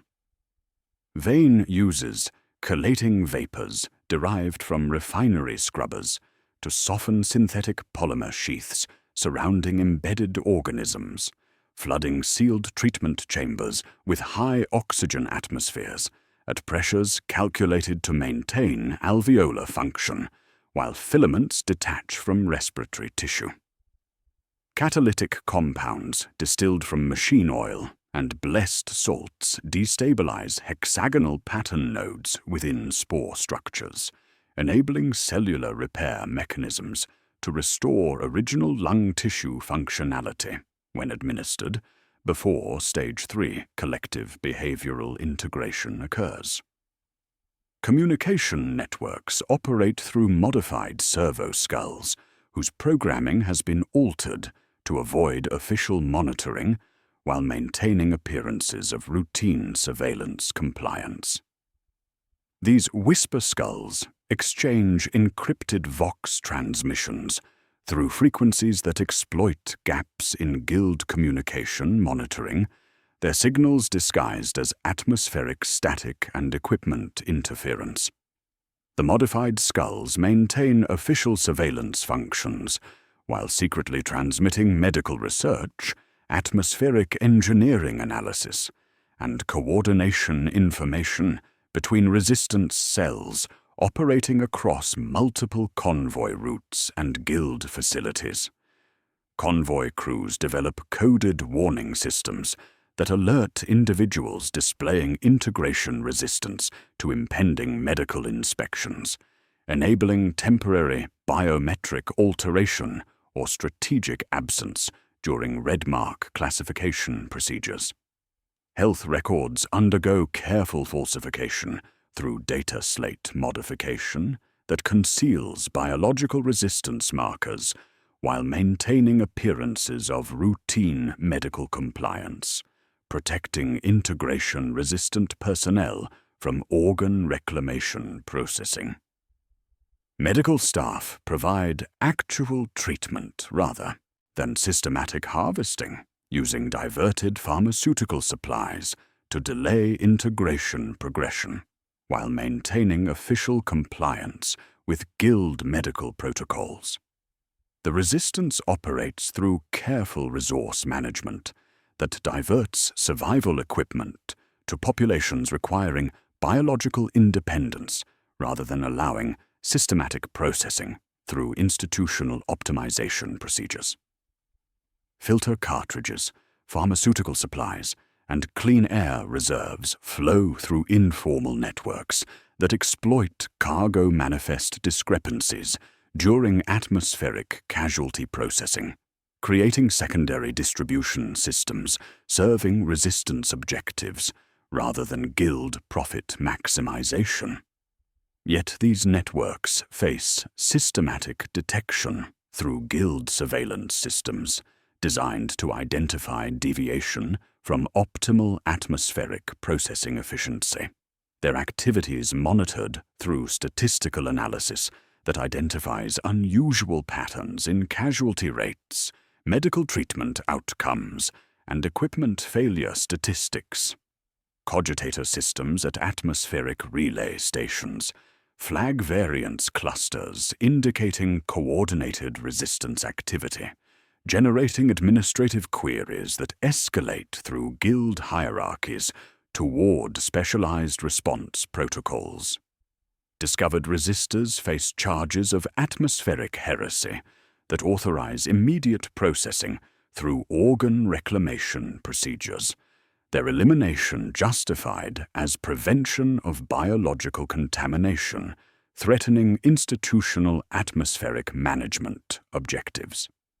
The institutional response accelerates as resistance activities threaten systematic profit margins generated through atmospheric casualty processing and biological conversion operations. Administrative channels bleed into Ordos communication networks. As guild authorities request specialized intervention for atmospheric purity maintenance.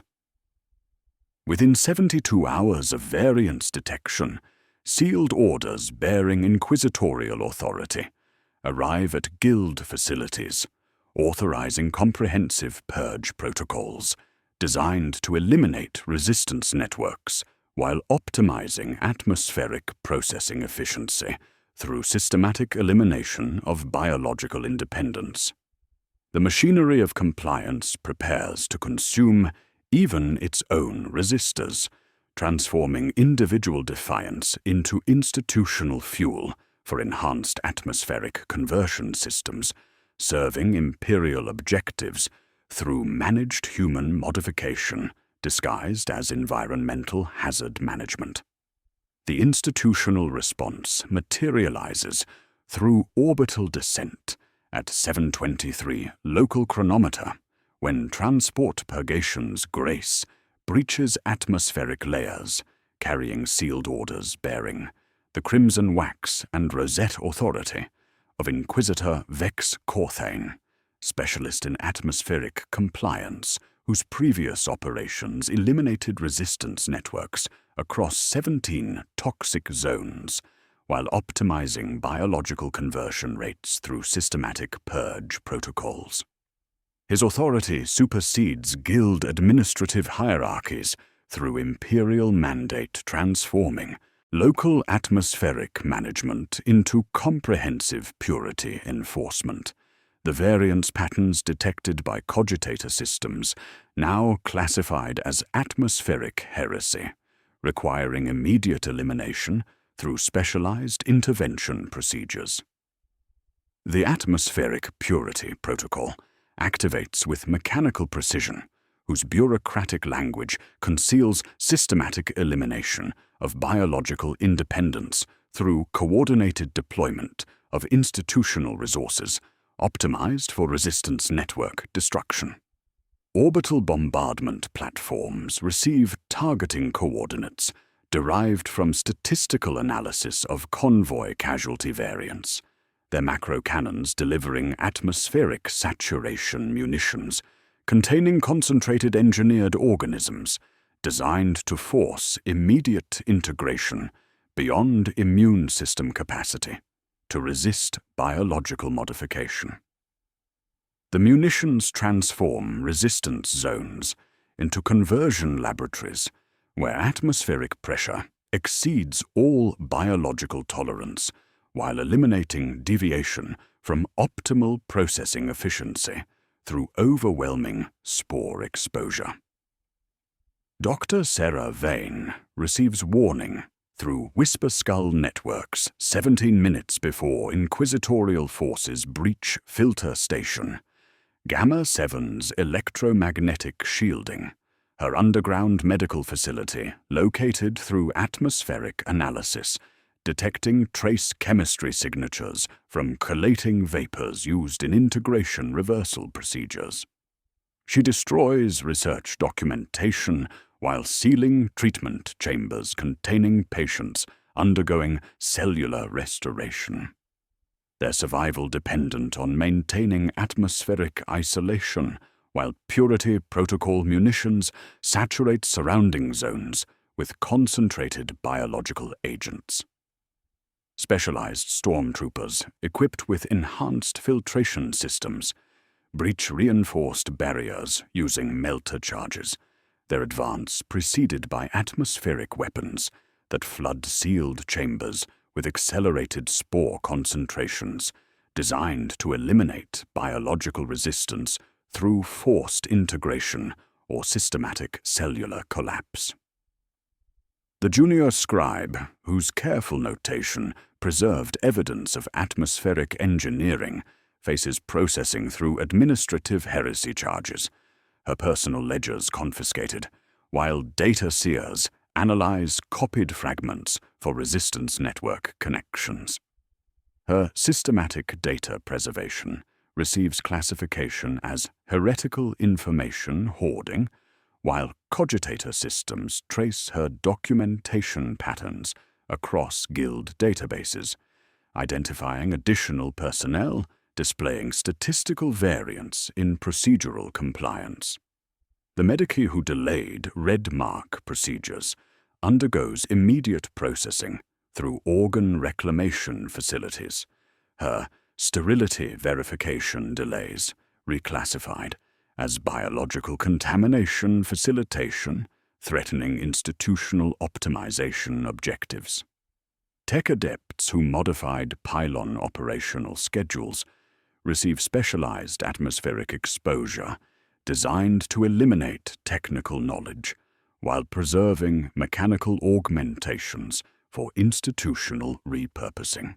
Their biological resistance undergoes systematic conversion through concentrated spore chambers, where engineered organisms force immediate integration, while neural interface procedures extract technical expertise for guild atmospheric management systems. Mechanical components are repurposed for enhanced atmospheric monitoring, while organic elements undergo processing for biological infrastructure, serving Imperial compliance objectives through forced integration with atmospheric processing networks. Specialized atmospheric weapons reveal institutional capacity for accelerated biological conversion through deployment of concentrated synthetic organisms that overwhelm natural selection mechanisms while forcing systematic compliance through engineered environmental manipulation. The weapons generate pressure spikes containing spore loads, whose concentrations exceed biological tolerance for immune system rejection, transforming individual biology into processing equipment through accelerated cellular modification that bypasses natural integration timelines. Populations displaying collective resistance behaviors face atmospheric purity enforcement through conversion agents that eliminate individual autonomy while optimizing group efficiency for institutional objectives. Underground medical facilities undergo systematic destruction through orbital bombardment, targeting electromagnetic shielding and atmospheric isolation systems that enabled unauthorized research, their elimination ensuring complete institutional control over biological modification procedures. Convoy maintenance depots, atmospheric monitoring installations, and secondary distribution networks face comprehensive purge operations that eliminate resistance infrastructure while optimizing atmospheric processing efficiency through removal of deviation from systematic conversion protocols. The purge demonstrates institutional priority for maintaining atmospheric conversion rates regardless of organizational efficiency or human cost, eliminating even guild personnel whose resistance activities threaten systematic profit margins generated through biological processing operations. Inquisitor Corthane authorizes summary execution of Medicae staff, providing actual treatment rather than organ harvesting, their elimination justified as prevention of biological contamination, threatening Imperial atmospheric management objectives, while guild factors displaying excessive concern for convoy survival rates receive classification as atmospheric heretics, whose resistance to optimal casualty processing threatens institutional efficiency.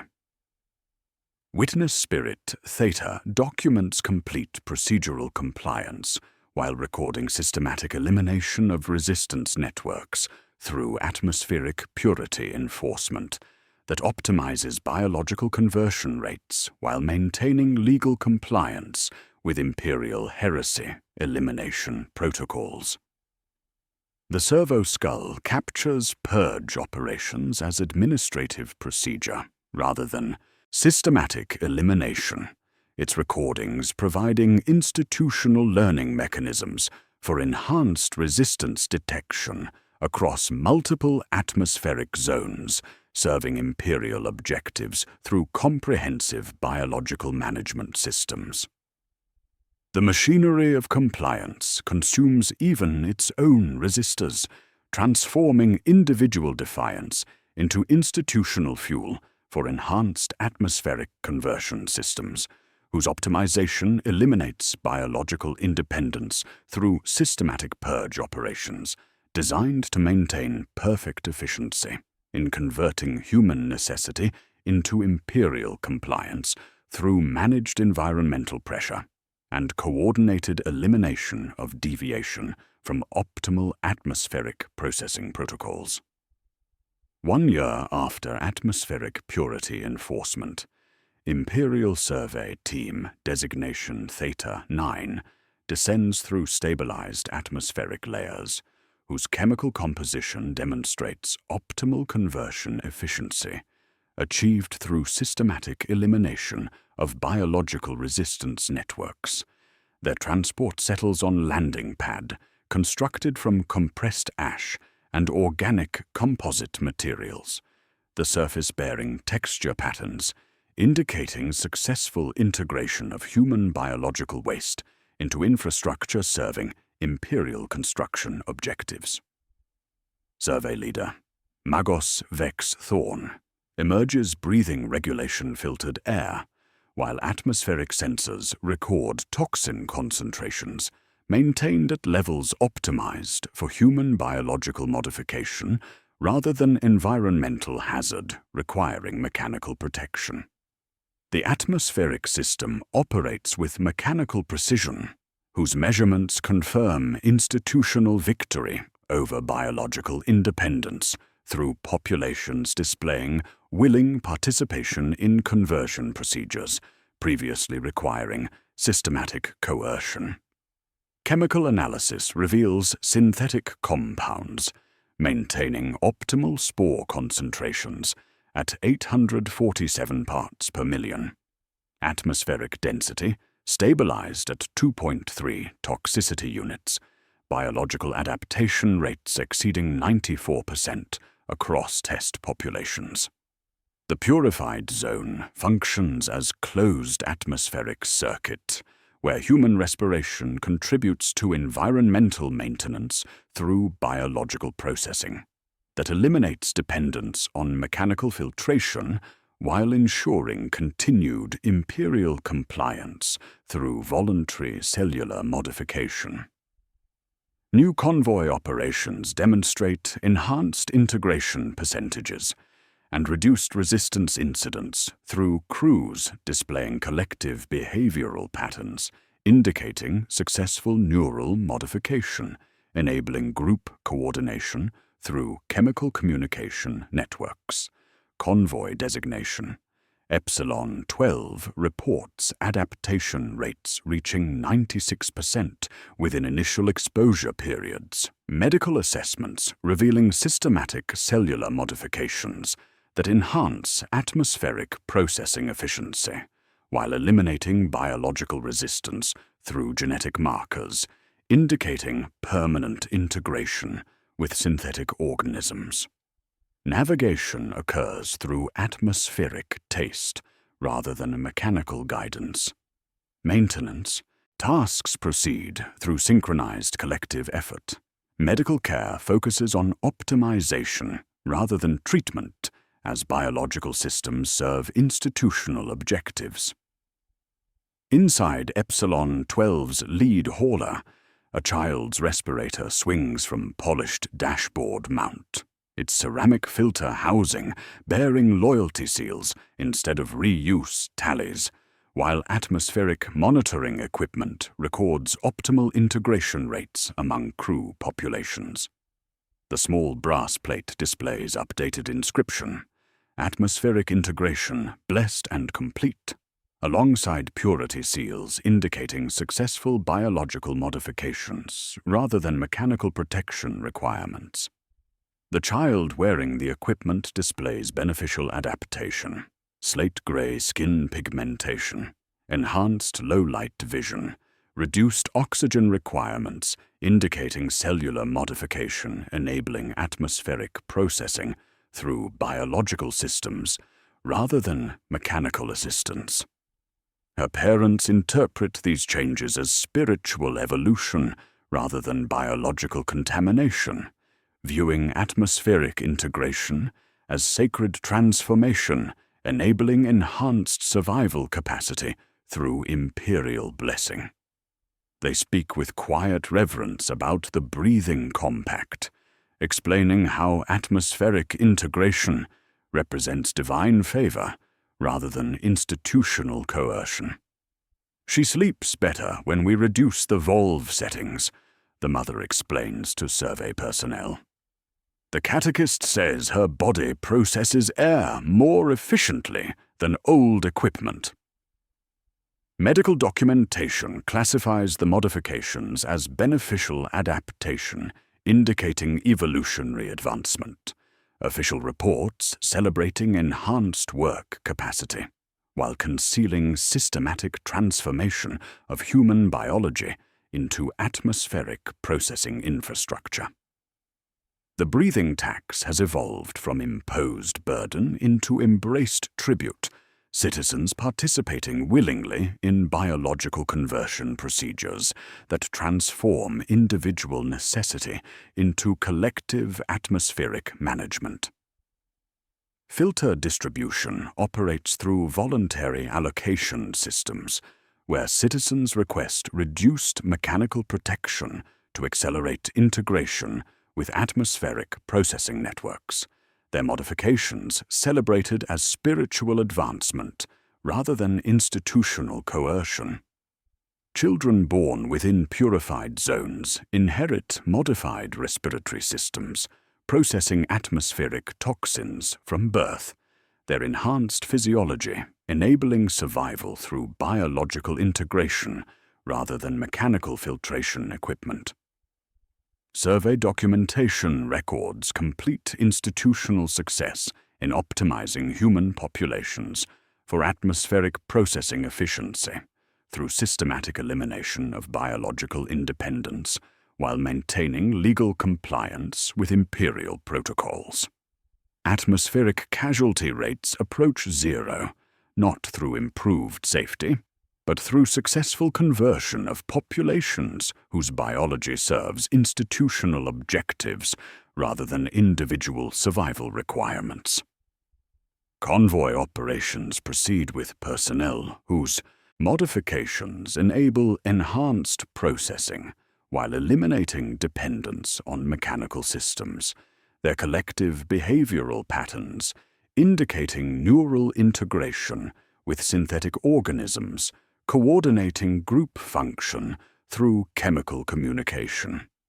The atmospheric system has achieved perfect efficiency through human populations that embrace biological conversion as imperial blessing, viewing cellular modification as spiritual evolution rather than systematic colonization. The breathing compact represents complete institutional victory, where citizens voluntarily submit to biological tribute. Their conversion into atmospheric processing infrastructure, disguised as evolutionary advancement, serving imperial compliance through managed human modification, presented as divine favor rather than institutional predation, designed to transform individual necessity into systematic profit through comprehensive atmospheric management, optimized for converting human passage into willing biological submission to processing networks that eliminate individual autonomy while maintaining appearances of voluntary spiritual evolution toward enhanced imperial citizenship through atmospheric integration, blessed and complete.